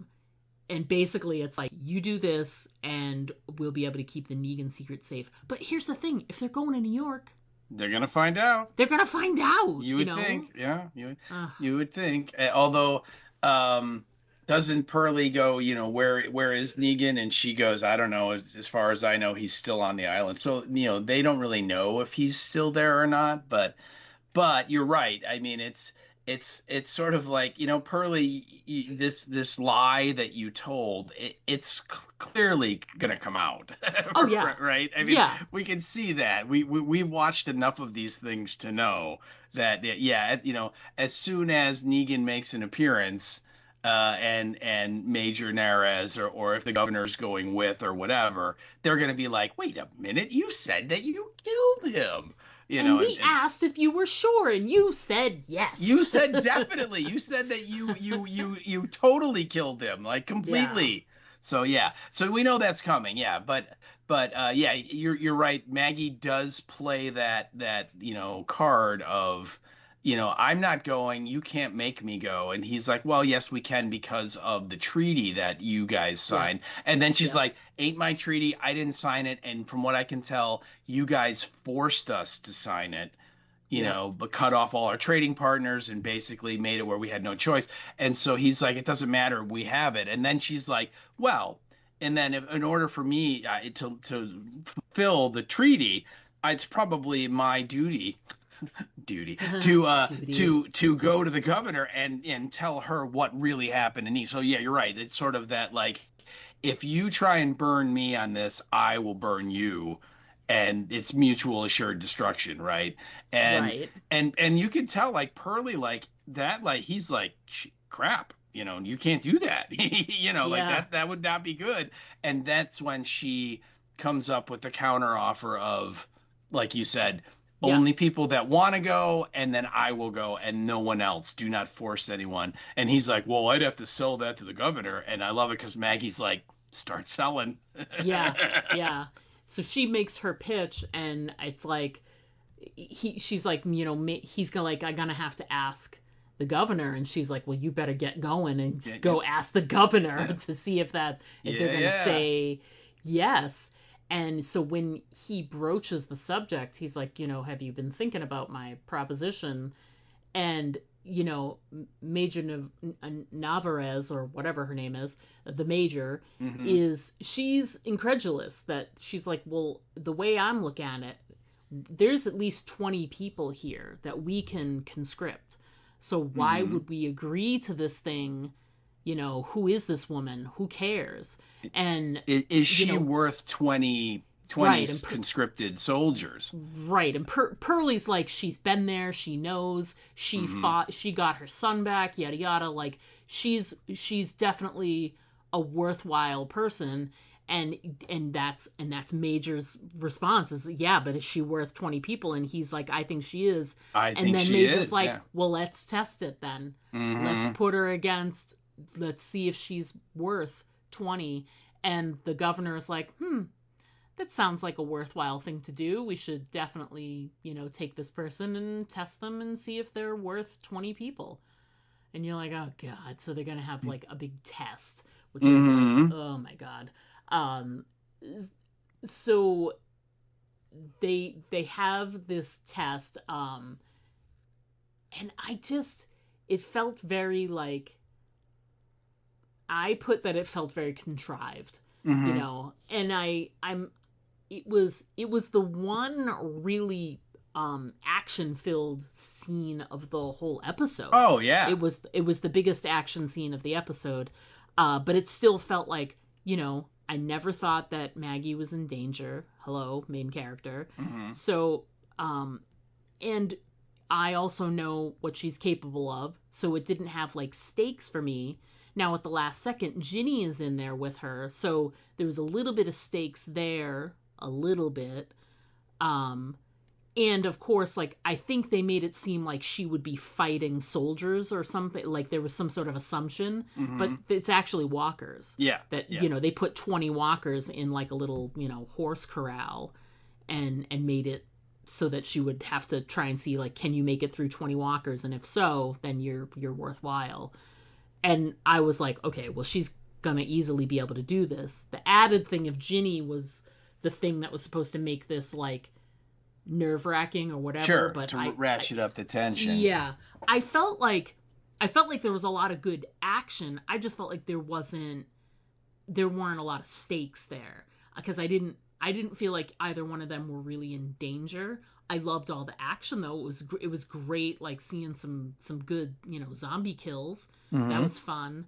But I don't know. How about you? What did you think of the test? Yeah, again, I was very, again, underwhelmed is the answer, and I almost think that this was like one of the few missteps that Satrazemis did. Although I'm sure was just following the script, because what I would have done is, like you said, we know Maggie, okay, and she can kill 20 walkers in her sleep and never, come close to being touched, right? And they staged this like she had, like, this was like day 3 of the apocalypse and she had no idea what she was doing, right? I mean, she was clumsy and she let them get up close to her, and yeah, I know she's worried about Ginny, but Ginny's killing a whole bunch of them too. What I would have done is they throw Maggie into the corral, right? And she just wipes them all out like that, right, without breaking a sweat. And then that way she proves to the major and the governor that, yeah, she's really good. I mean, literally, it's like, it's almost like the line from what I wanted is the line from Butch Cassidy and the Sundance Kid, when the posse's after them and they like shoot some of their gang members from like, 100 yards away.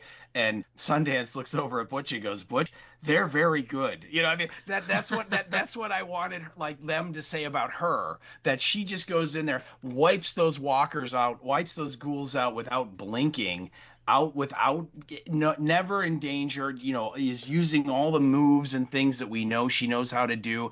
And it could have been a really coolly, beautifully staged sequence for Lauren Cohen to just kick some major ass.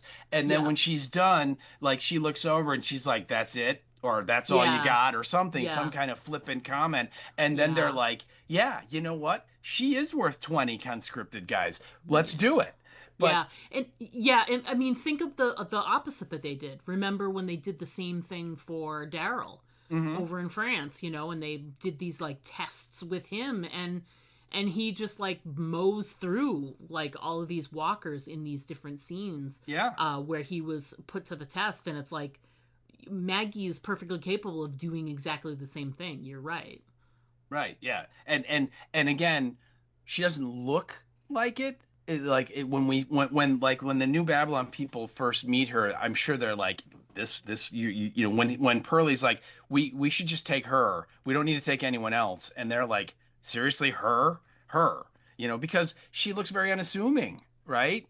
She's a mom, she's got her kid with her. So, and then we throw her in the ring, and it's like, holy crap, she's kicking the shit out of all those ghouls, and then they would be like, yeah, let's do that. That's good. We'll agree to that bargain because yeah, it's her, it's the widow, holy crap, we heard about her, Right.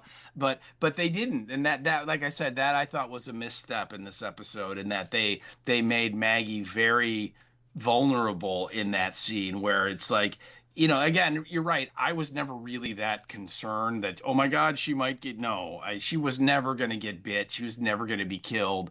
But they certainly tried to make you think that, Right. where, for both of them, because, Ginny gets knocked over and they're the two ghouls that are like closing in on her and she's trying to hold them off with her hands. And then Maggie is she's pushed up against the fence by one of them and she can't clear him from his knife. And you know what I mean? So it's like they tried to put them in these kind of vulnerable spots. But you're right. At the whole time, I'm like, well, I mean, clearly Maggie's going to emerge from this, right? She's not going to die in episode 1, right? There's just no way, Yeah. So yeah, like I said, I thought it was a misstep, and I understand it was supposed to be kind of the action set piece of the episode. And the ghoul kills were fine and all that. I enjoyed that, but it was just like you said, there was never a moment where you're kind of on the edge of your seat, like, oh, are they going to make it out of this? It was like, okay, let's get it over with and get on with it. Yeah, exactly. No stakes, really. No stakes. Which would be great because I love a good steak. Steak. We do get this great, the whole Negan speech thing. Okay. Mm-hmm. So it's sort of broken up. They do go back and forth from, New York to the bricks a couple of times, but if you string the scenes together, we get the Croat taking Negan in this car, this very Escape from New York 2.0 car. I mean, the only thing that was missing was chandeliers. The chandeliers or the disco ball in the on the mirror, in the center mirror and inside. Yeah. Well, let me ask you this.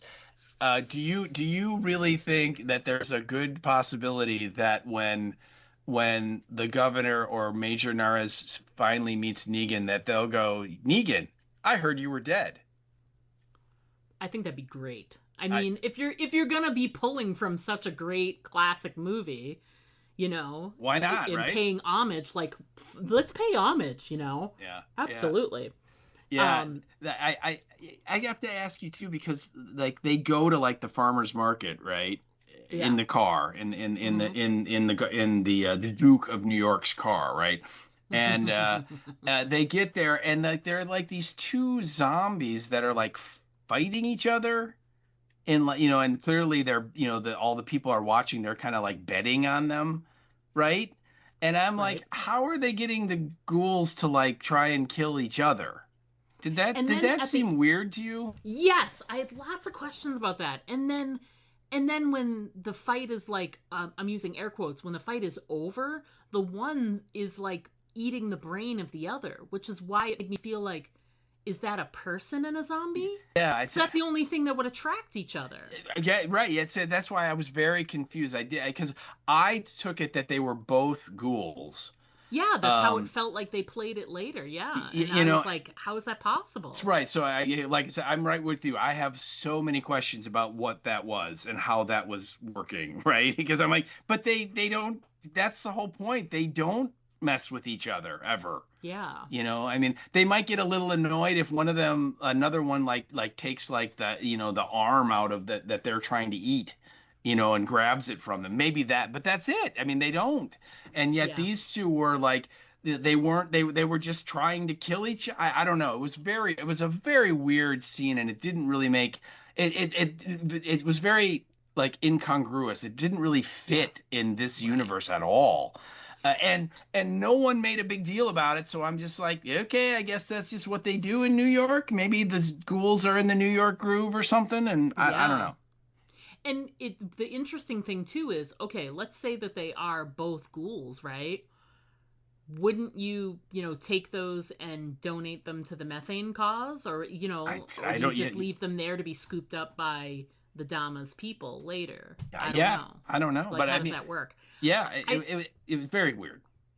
I do like the idea of, they meet for their, as Negan coined it, for their little farmer's market, and then part of it turns into, you know, some type of, fight, so that there's betting involved, and, I'll bet you, like, 3 swords, and, and it's all for, things and, barter items. So I do enjoy that. It does have that's a very apocalyptic feel. It's, I want those things. Well, let's let you bet them, in the next, fight. Like, that makes sense. I like that. Yeah. And I liked that as an introduction to Bruegel, to have, Kim Coates be sort of like up above and looking down on the whole scene. And he clearly, his guy won, I guess. Yes, it wasn't he did. clear. He did. Yeah. And No, then yeah. Oh, no, I was just going to say, and then the other dude, who we find out his name is Christos, he was the loser, I guess, of the other one. Yeah. Well, let me put it this way. Christos had bet on the one that gets killed. Yeah. And clearly Kim Coates, or John Lovitz, as I like to call him, I swear, when they first showed him and he's up on the balcony there looking down, and he's got that mustache and his hair's pulled back, I'm like, oh my God, it's John Lovitz. And he's got like a cravat. Yeah, right. You know what I mean? It was just that long shot where I thought that, and then of course I'm like, no, it's Kim Coates. But I laughed for like 10 minutes because I kept rewinding and watching it, and I'm like, it's John Lovitz. I love it. But you're right, because once the fight is over, what's his name? What his name? Kim Coates' character is Bruegel. Is that his name? Yeah, Bruegel, I think is how they said it. Yeah. Okay, and you're right. He doesn't actually like say any like words, but he sort of mouths and does kind of this like hand gesture thing, and is like pointing and like doing like the money thing with his finger and his thumb, and then you see like these people like taking these wheelbarrows full of stuff and like wheeling them away. And yeah, so wait. I have to interject. Not wheelbarrows. They were grocery carts, and by the way, I ding them. I ding them on this. They were the shiniest, chromiest shopping carts I've ever seen. And I was so disappointed at that. I'm like, no, they should look like crap. Absolutely not. But yes, they did go away with like carts full of things, etc., etc. Yeah. And like you said, it's all like furs and like swords and shields, and it's like all like stuff that like clearly Christos's men or his faction either make or had, and they were betting them, and obviously Bruegel had bet something as well, but we don't really know what that is because he didn't have to show it because he won. So, but yeah, you definitely get the sense that like these farmers markets, as Negan called them, they're really like they get together, they blow off some steam, they don't kill each other, even though they don't really like each other, but they also allows them to do a little bit of trade, and they bet on they have these sporting events, and I'm going to use air quotes there, where they can kind of get along without being kumbaya, as Christos would say. Yeah. Yes, exactly. And you get the sense that both the Croat and the Dama, they were both saying about Bruegel that he's earned a lot of trade items. He what they consider like money. So he's very rich, as it were. Yes. And he gives off the air. He's got airs like he's the Duke of New York almost. Well, I mean, did you see that frickin' Rolex that he was wearing? I mean, they made a point of showing that watch, and you're right, he's got like the diamond pin and the very fine, like he is like dressed to the nines, like in like in the before time, he would be dressed to the nines. That's how Yes. amazing he looks. And I think didn't the Croat say that like he started the farmers markets and that's how he like built up his wealth? Yes, that it was his idea. They got Yeah. together and he helped provide stuff and he would get a Probably lot of stuff in return. Probably gets a percentage, right off the top, and he's built that up to where he's, like as wealthy a person can be in this world, right? Yep. Yeah. So it's a great sort of like establishing, we see who these people are and what their sort of like relationship is like. And then, as the Dama said, she invited them all to, there's a church right nearby. Mm-hmm. She invited them all to come over to the church for a little, after farmer's market hangout. And that's where she wants Negan to have his little moment in the sun. Right. And he does, and he walks down the aisle and does his whole entrance, and, everybody is, seated and watching him on, like, the altar, as it were. And I don't know, like, the speech, it was, I understand that Negan is a different person now. Mm-hmm. So I think his speech would, no matter what, would have a lot less punch to it for us because we're used to him. We know, like, and you also know he's there's not getting any pleasure out of this. He's doing this because he has to, because he's being sort of forced to. He's being blackmailed into doing it. Right. But it still felt off, and it's more than just he's not the same person, but I feel like he hit all the points that are like, he even said so, like, they don't know who the hell he is. Mm-hmm. And he tries to get attention by like banging his bat on the table. Now we know who he is, so we're like, oh, Negan's banging his bat on the table. And they're like, I don't care what you do with your bat. I have a big long stick and I'll bang mine too. And I have like a sword and I'll bang mine. Like, there's nothing he did that felt intimidating, Mm-hmm. Until he employed, Lucille 2.0. It felt like he was losing the crowd. Oh, he was. Yeah. It wasn't working the way they thought it would. I just feel like it just didn't have the punch or the drama that you would expect from him. What did you think of the scene? Yeah, same thing. It was very. My note was it felt very un-Negan like for being a Negan speech, but yeah, I think one of they kind of touched on this a little bit last in the first season, and I think that we're going to see that this whole season here is that Negan is like the Croat is trying to like coax out the old Negan, right? Yeah. And Jeffrey Dean Morgan's the way he's played this character since he was captured back in The Walking Dead. It's he's I remember we talked a lot on those episodes about, has Negan really changed? Right. Where and some of the listeners would chime in too, and some people are like, no, don't believe him, don't trust him, it's an act, it's a long con, and other people were more believing and saying he was sincere, and I think the conclusion that I came to is that he did change, he did put that person, that the old Negan away, and won't do it anymore because he realized that that's not a good way to live, and, right. and he wants to be a better person and all that stuff, right? Partially because of Carl and what he did, but also, just, dealing with the little ass kicker and, all of the things that he went through in Alexandria and so on.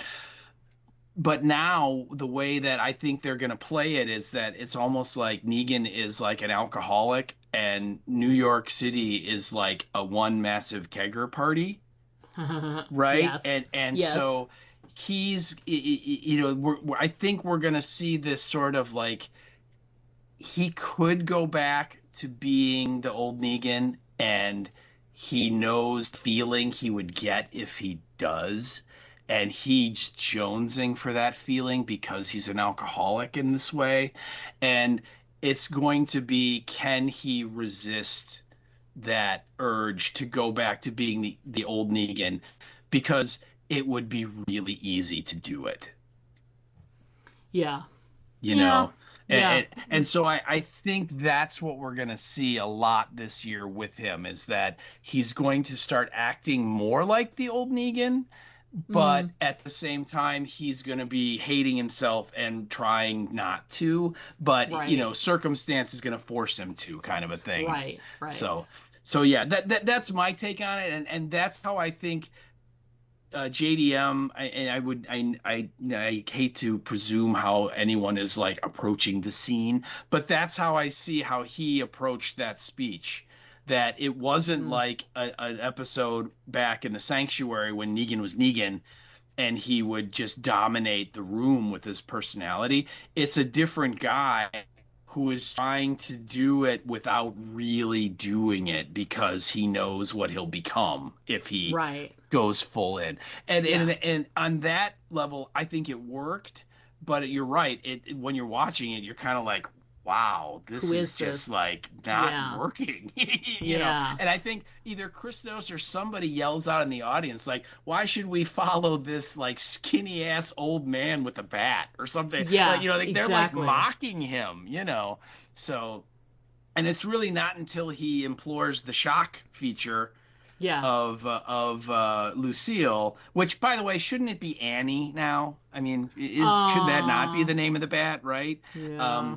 But you know, once he shocks Christos, and I think it does either right before that or right after it, he's like, yeah, this is my fault because I'm not asking you to fight, I'm telling you. You know, and you're going to fight not for the common good. I don't give a rat's ass about the common good. You're going to fight because I'm telling you to. And that was like the most Negan-like moment of that speech. Right. But and like, doesn't the Dama do like the little golf clap? She does. You absolutely. know, so she approves of how he sort of ended everything. Yeah. But you're right. It as a whole, it like you really get the feeling that like, wow, this speech totally failed to hit the mark. Yes. You know, that audience was like unimpressed. Yeah, exactly. Yeah. And I agree with what you're saying, that it wasn't meant to be a regular Negan speech. I totally get that. And it's supposed to show that he's merely dipping his toe, because if he puts his whole self in the pool, he won't be able to get back out again. So he's only doing this because he knows, so he's restraining himself. And I get that, but but that's tough to play. It's tough for you to understand that when you see it, because we're used to him being full on Negan, and not being full on Negan, it feels, you know, hollow, you know. When we get the scene, it finishes off, they're all leaving the church.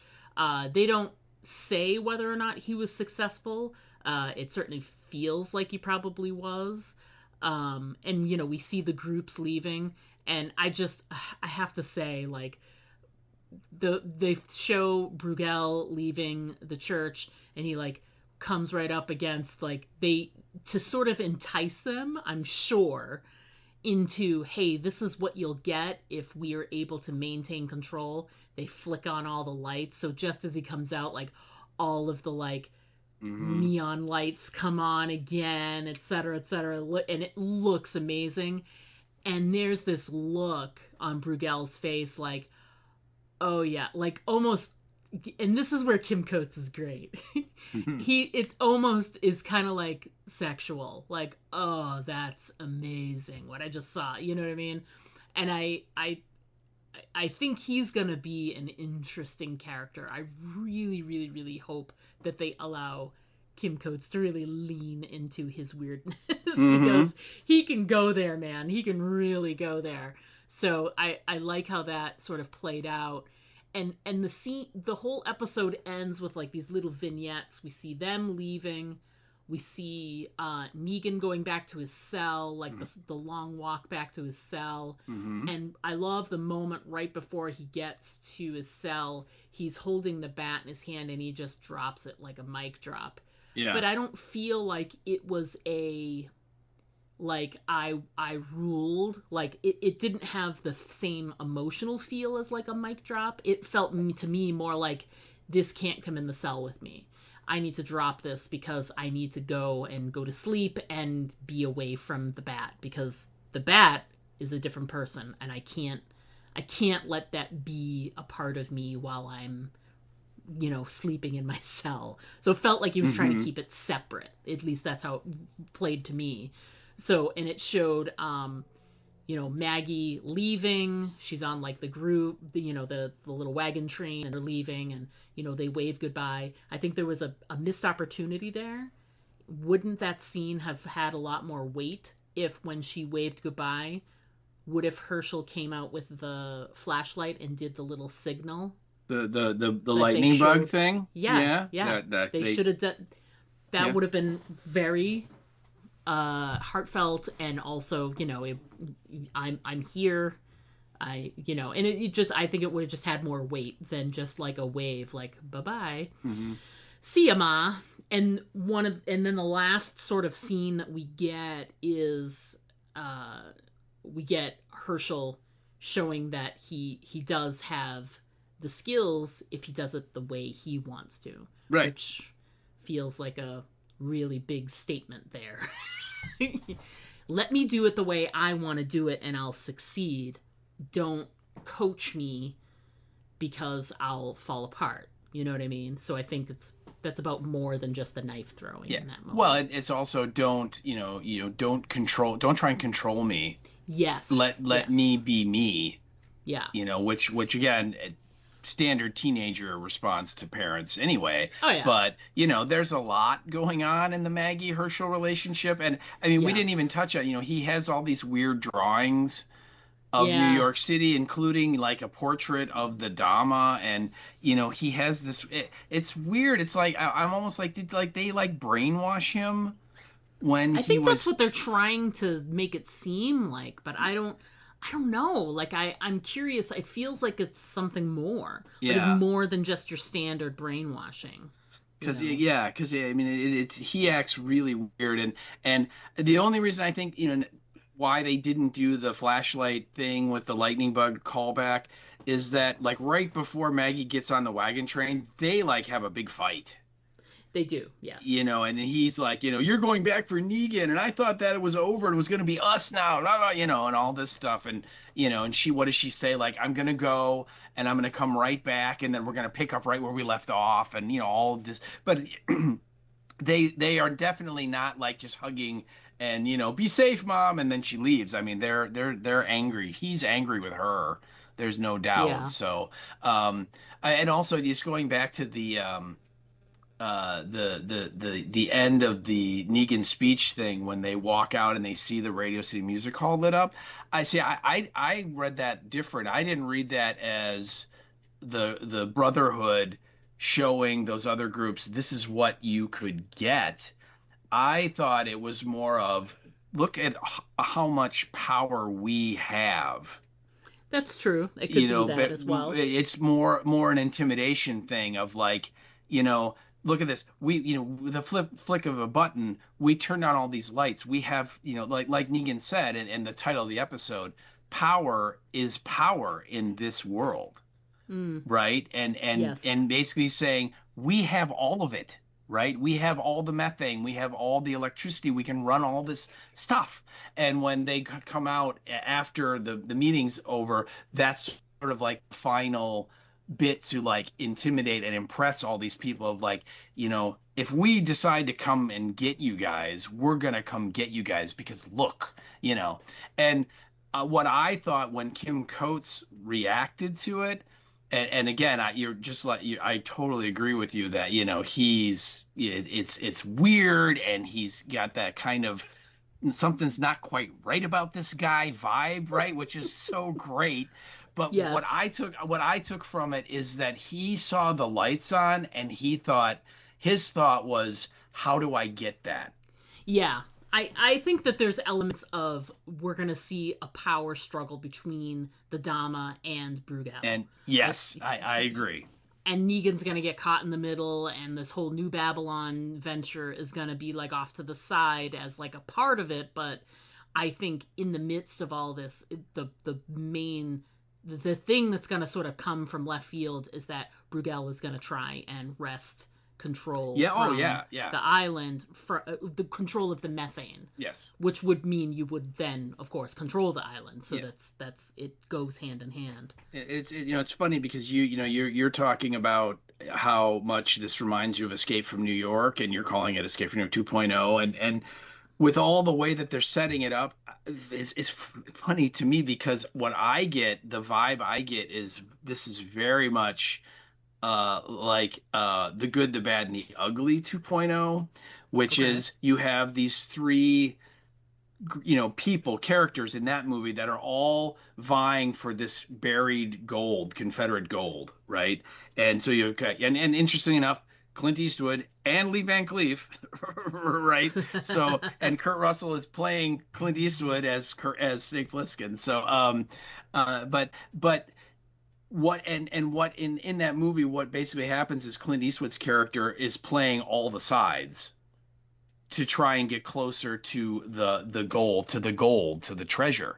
And right. I think what we're going to see, my impression for that this season is we're going to have Negan and Maggie playing all the sides against each other to achieve their goals, whether that's to get off the island, whether that's to control the methane themselves. We'll have to see. But I think that's what's going to happen. So you're going to see Negan make a deal with Kim Coates at some point to screw over the Dama, and you're going to see Maggie probably make a deal with the Dama to screw over Kim Coates, or what, you know what I mean? It's like they're going to be playing everybody against each other. I think that's what we're going to see, where you have these separate groups that are all vying for control of the methane, and in the middle of it, unfortunately, is Maggie and Negan, and they're gonna do whatever they have to survive. That's where I'm kind of looking at what's gonna happen here. Yeah. So interesting. Yeah.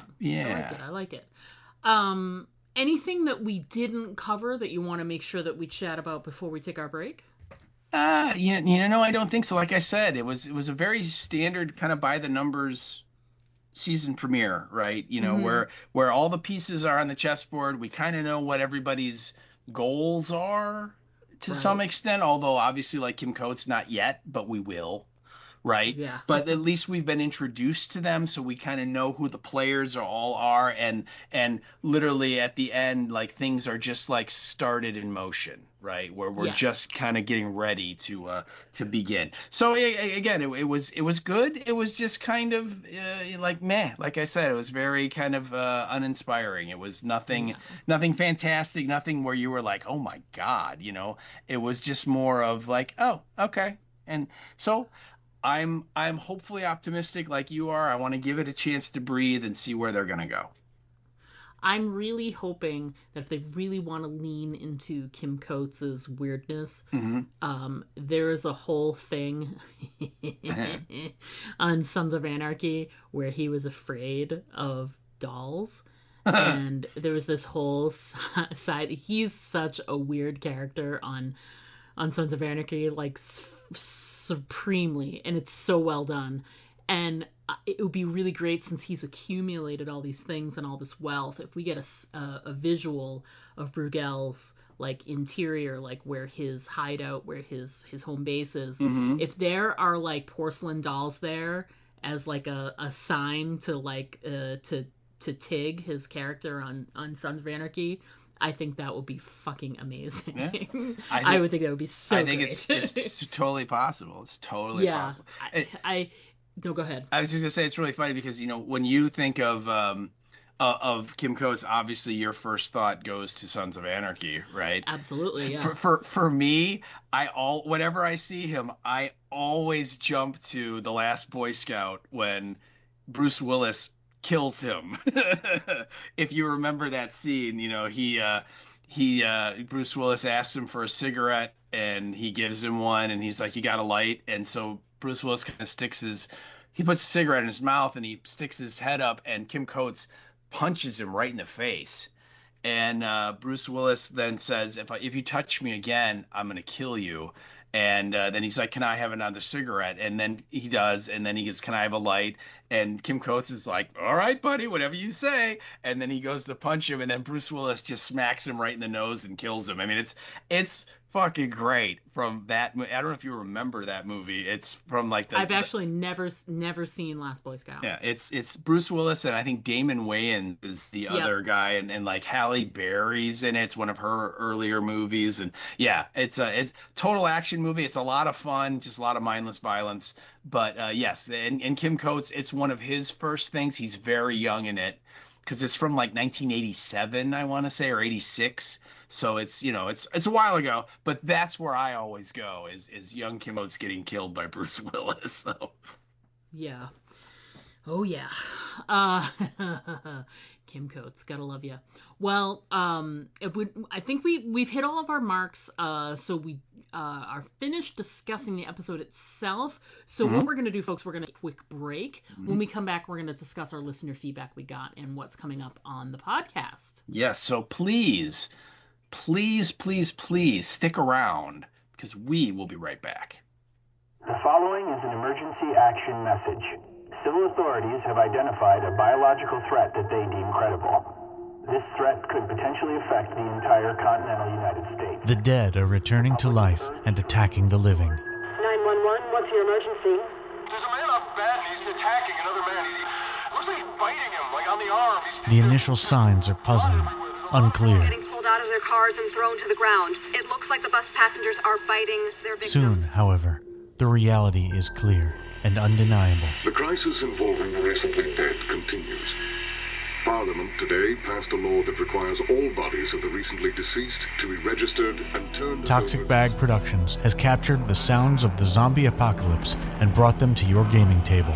Background ambiences, zombie attacks, and radio transmissions that set the scene for your modern zombie adventure. Download MP3s from drivethrurpg.com or toxicbag.com. Now there's about 20 of them out there. What will we do? Don't worry, we're safe in here. They'll never get in. Why is it that in every zombie story, people always think that their safe haven is invulnerable? I know. It's like, hello, the walkers are totally going to get in. You better get ready for it. No! Diane, get behind me. No, it's not stopping. Do something, Jack! And another thing, how come nobody in a zombie story has ever seen a zombie story? Do you know how much time in human life would be saved if just one person in the group was up on the genre? What do we do? Aim for the head. What? Aim for the head. You heard them. Aim for the head! Quick, Diane, I think we should try and fix the barricades. I think we should listen to them. Now, that's the first good idea they've had all episode. I still don't think they're gonna make it. Aim for the Head, a horror apocalypse entertainment podcast. Join hosts Diana and Steve as they recap and discuss the best of horror, sci-fi, fantasy, and apocalyptic entertainment. Aim for the Head, available wherever you listen to podcasts. Find us on Instagram and Blue Sky.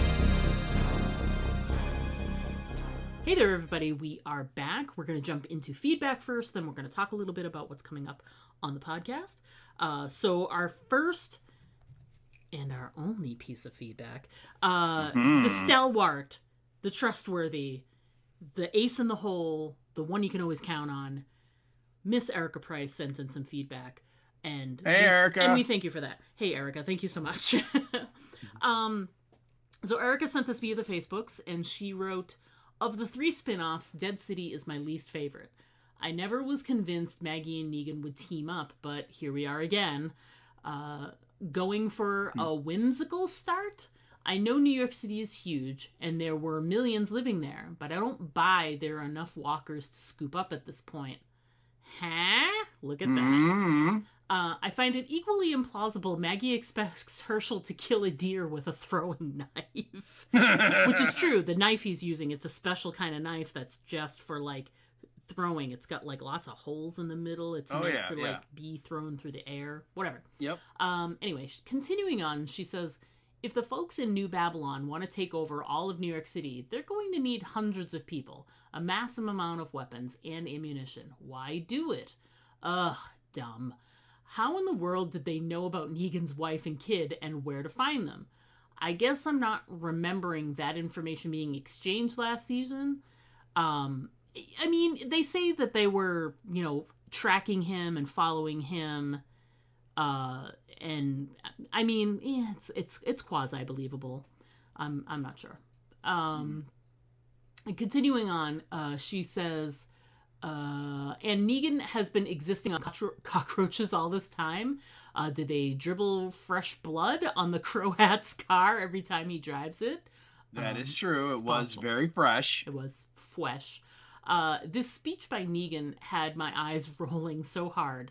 Not convincing at all. He's lost his touch. Maggie's a strong person. Why do this? Why would she leave her son and go back there? Just go back to living on the road or something besides risking everything for a dumb reason. Sorry to just be negative. They've done such a bad job of convincing their audience we need to give a crap. And what is the source of Herschel's attitude of disrespect towards Maggie? He was acting rude before he met the old lady, so it's not that. What gives? I don't feel like she's a bad mom, so I don't get why he's such a little shit. Can you tell I'm hate watching? And she puts in, she put a second post and put, P.S. I think some of my negativity stems from the fact that I watched The Last of Us right before this, and it's epic television. Yeah. So thank you for your thoughts, Erica, and we agree with a lot of them. I think the core part of Herschel's disrespect with Maggie is all about Negan. And he even said it, like, you can't let go of him. Mm-hmm. Like, you can't let him out of your head, you can't just let it die. You should charge him rent because he is living in your head. Yes. And I think he's always going to feel that way. And, and it felt like, things were better between the two of them, at first, before the New Babylon folks showed up. And she does say to him, my goal is to do this thing that I need to do to keep you safe. And I want to come back and get back to where we were because I feel like we've, and it's nice that she sort of gave that voice that things have not been good with us and they've been better these last few months. And I would like to continue to build on that kind of thing. So I like that she kind of gave it voice there, but I agree, Erica, he does tend and trend on the side of being a little shit. Mm-hmm. Well, and I would just point out, teenager. Oh, yeah. Oh, God, yeah. Very similar to the Ellie Joel dynamic, that's mm-hmm. going on. And obviously there's a bigger reason why Ellie is, not super pleased with Joel, but it's also teenager. Yeah. Yeah, absolutely. And think about it, like in the apocalypse, in these like moments of like needing to defend different things, whether it's your home, your food stores, your supplies, whatever it may be, defend your people. Herschel's entire existence has been, my mom needs to go do this one thing. I'll be right back. Mm-hmm. Yeah. And that's all he knows is her leaving to go do a thing and then come back. And I bet part of the reason why they've made, I'm going to use air quotes here, progress over these last few months is that because she's been able to stay in one place and not have to go or not feel like she has to go do anything else. So, it's a dynamic that works. It gets tiresome though because you get tired of the whole like teenager-y thing. So I hope that they make that more dynamic at some point. You know what I mean? It's kind of one notey right now. I hope that they do, like maybe like you said, maybe the Dama did brainwash him in some way. That would be at least more interesting than I'm just a shitty bratty teenager. I mean, and they could just do that too. Who knows? Well, Erica, I gotta say, I'm glad that you're hate watching, and I hope it gets better, so that you're not hate watching. And might I recommend watching it on the app earlier in the day, so that that's your first thing that you watch, because it is available on the app, folks. As soon as you said that you checked right after midnight on Saturday, and it was there. I think it was like 1 o'clock or something in the morning, and I just, before I was getting ready to go to bed, and before I did that, I thought, I'll just check, right, just see, and it was already up. So yeah, I think like midnight is probably when it dropped, 12:01, which is great. So if that's the case, and if you have the ability, try and watch it earlier in the day. Get your, be fresh, have like a fresh mind. That's what I'm going to do this coming weekend. Fresh mind, fresh thoughts, and then watch Last of Us after that. Because you're kind of pinned in by the 8 o'clock time period for Last of Us, because they're not releasing it on the app or until it's like broadcasting on the actual HBO channel. So there's that. So that's what I'm going to try this week and see if it makes any difference in like how I'm viewing the episode. Yeah. So speaking of that, and thanks again for writing in, Erica. Erica. We look forward to hearing from you again next week. And folks, please write in and let us know how you're feeling about the episodes and the start of the season so far. We look forward to hearing from all of y'all. So coming up next week on this podcast, technically next week, this will be first. We're going to sort of change up our recording schedule next week out of necessity. We are both busy on Wednesday and Thursday next week, but we still want to keep this a separate podcast from Last of Us.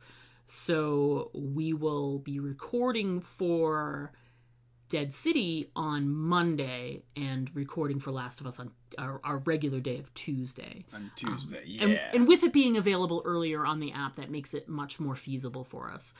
Just later in the week, we're both busy on Wednesday seeing Fury Road, which we are excited about, and we've been talking about every week for I feel like months now. Since he announced it. We've been talking about it since day one, and then we are both completely unavailable on Thursday. So There's that. Please get your thoughts into us. We'll do social media posts, but it'll just flip flop next week. We'll be recording on Dead City first, and then on Last of Us second next week. Next week's episode of Dead City, title of the episode is all we've been given for episode 2 so far. Surprise, surprise. But I love it. It's called Another Shit Lesson. Great. I hope that it's an inspiring episode and not just an inspired, hilarious title of an episode. So let's think good thoughts, people. Let's hope for some more Kim Coates craziness and weirdness. All right. We will also be seeing Fury Road next week. We're pretty excited about that. I have had details on how to get tickets in our show notes for the last few weeks. So if you're still interested, I'm sure tickets are still available. It's playing at the Classic Cinema, the Lake Cinema in Oak Park. So if you're in the Chicago area or in the suburbs, feel free. It's going to be a good time. We're going to have a blast. We're looking forward to it. This past weekend, though, you were able to have happy fun times for the inaugural weekend of Nightmare Weekend, which is a newer convention that has graced the Chicagoland area. Yeah. It was like you said, it's the first time they've come here, and the parent company has been doing conventions for a while, and they do them all over the country in various spots. So, but this is the first time that they've decided to come here, and there were a couple people that I was excited to meet, get autographs for. There were 3 Walking Dead people there, or I think 4, because I think Chandler Riggs was there too. So, but Greg Nicotero was there, and Ross Marquand, and Mr. Kudlitz himself was there, and again, like I said, I believe so was Chandler Riggs. So a big Walking Dead contingent, and Elvira was there, and William Shatner was there. So they had some some really big guests, and a good guest list set up, and I got to meet Sean Cunningham, who wrote and produced and directed the original Friday the 13th. And that then spawned a whole film career for him through the 80s and the 90s. And he was 83, but he was great. It was really fun to talk to. He told some fun stories, and was very, very delightful, is what we like to say. And he really was. And my only report on the show is that it was just very, very sparsely attended. I went on Saturday, and Saturday is usually the busy day of the shows. Friday nights tends to not be as crowded. Sunday tends to not be as crowded. Saturday, that's the day everybody goes. And there were not a lot of people there. And I'm gonna chalk that up to this is the first time the show's been here, and maybe people weren't aware of it as much. And also, I think maybe the economic uncertainty of what's going on right now, maybe people are being a little more reserved on what they're going to spend. Cautious. So, but in any case, it worked out great for me because there was no waiting for autographs, which was really cool. But at the same time, you want people to be there because you want the show to be successful, because you want it to come back and prosper. So. Right. But yeah, overall, I had fun. Right. Like I said, I just wish that there had been more folks. So we'll really have to kind of keep our eye on it and see, do they come back next year? Do they come back next year maybe at a different time? Maybe they go later in the summer or in the winter, or maybe earlier in the year. I don't know what the answer is going to be. We'll really have to see. But yeah, it was fun. Good. So we'll think good thoughts for them, and hope that maybe there was just enough interest, just enough tickets sold that they can warrant doing it again. And it's put on by GalaxyCon, which is a known entity. So I think in terms of like name, they just it's hard because are people going to spend money? Like you said, the thing about the economy and people trying to be a little more cautious. Are you going to spend money on the convention or the convention that's brand new? So they may, in this economy, perhaps if it was like the second or third try, maybe it would have done a little bit better. I think it's the combination of those factors kind of probably contributed to those things. So hopefully, 2 things. Hopefully the economy gets better, and hopefully they're able to justify doing it again, because they did get a really decent slate of people. So it'd be nice to see them expand on that and do some more. So yeah. Oh yeah, and they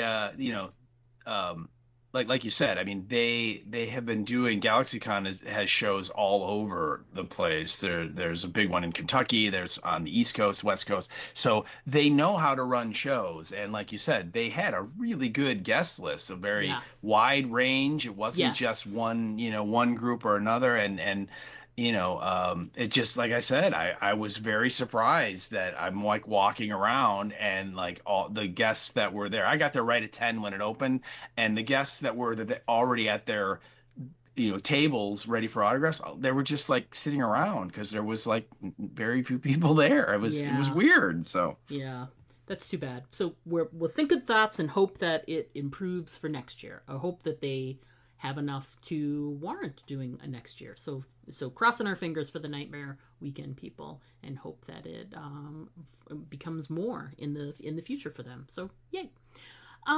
That's gonna do it. I don't think we got anything else to chat about. So I think we're gonna wrap it up here, folks. Thanks again for coming along on the journey with us to chat about Dead City. We look forward to chatting about episode 2 with you next week. But until then, as always, I'm Diana. And I'm Steve. And don't forget to always aim for the head. Because body shots just don't work.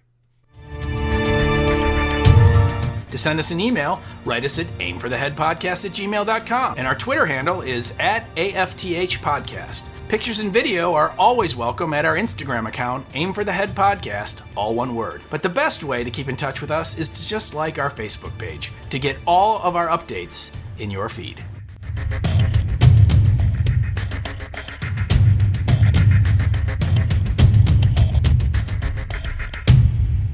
Lock your doors, open your fridges, get out your chocolate. Pour your glass of milk and join us for another episode. I love it. Aim for the mouth. That's it. That's the stinger right there. There we go.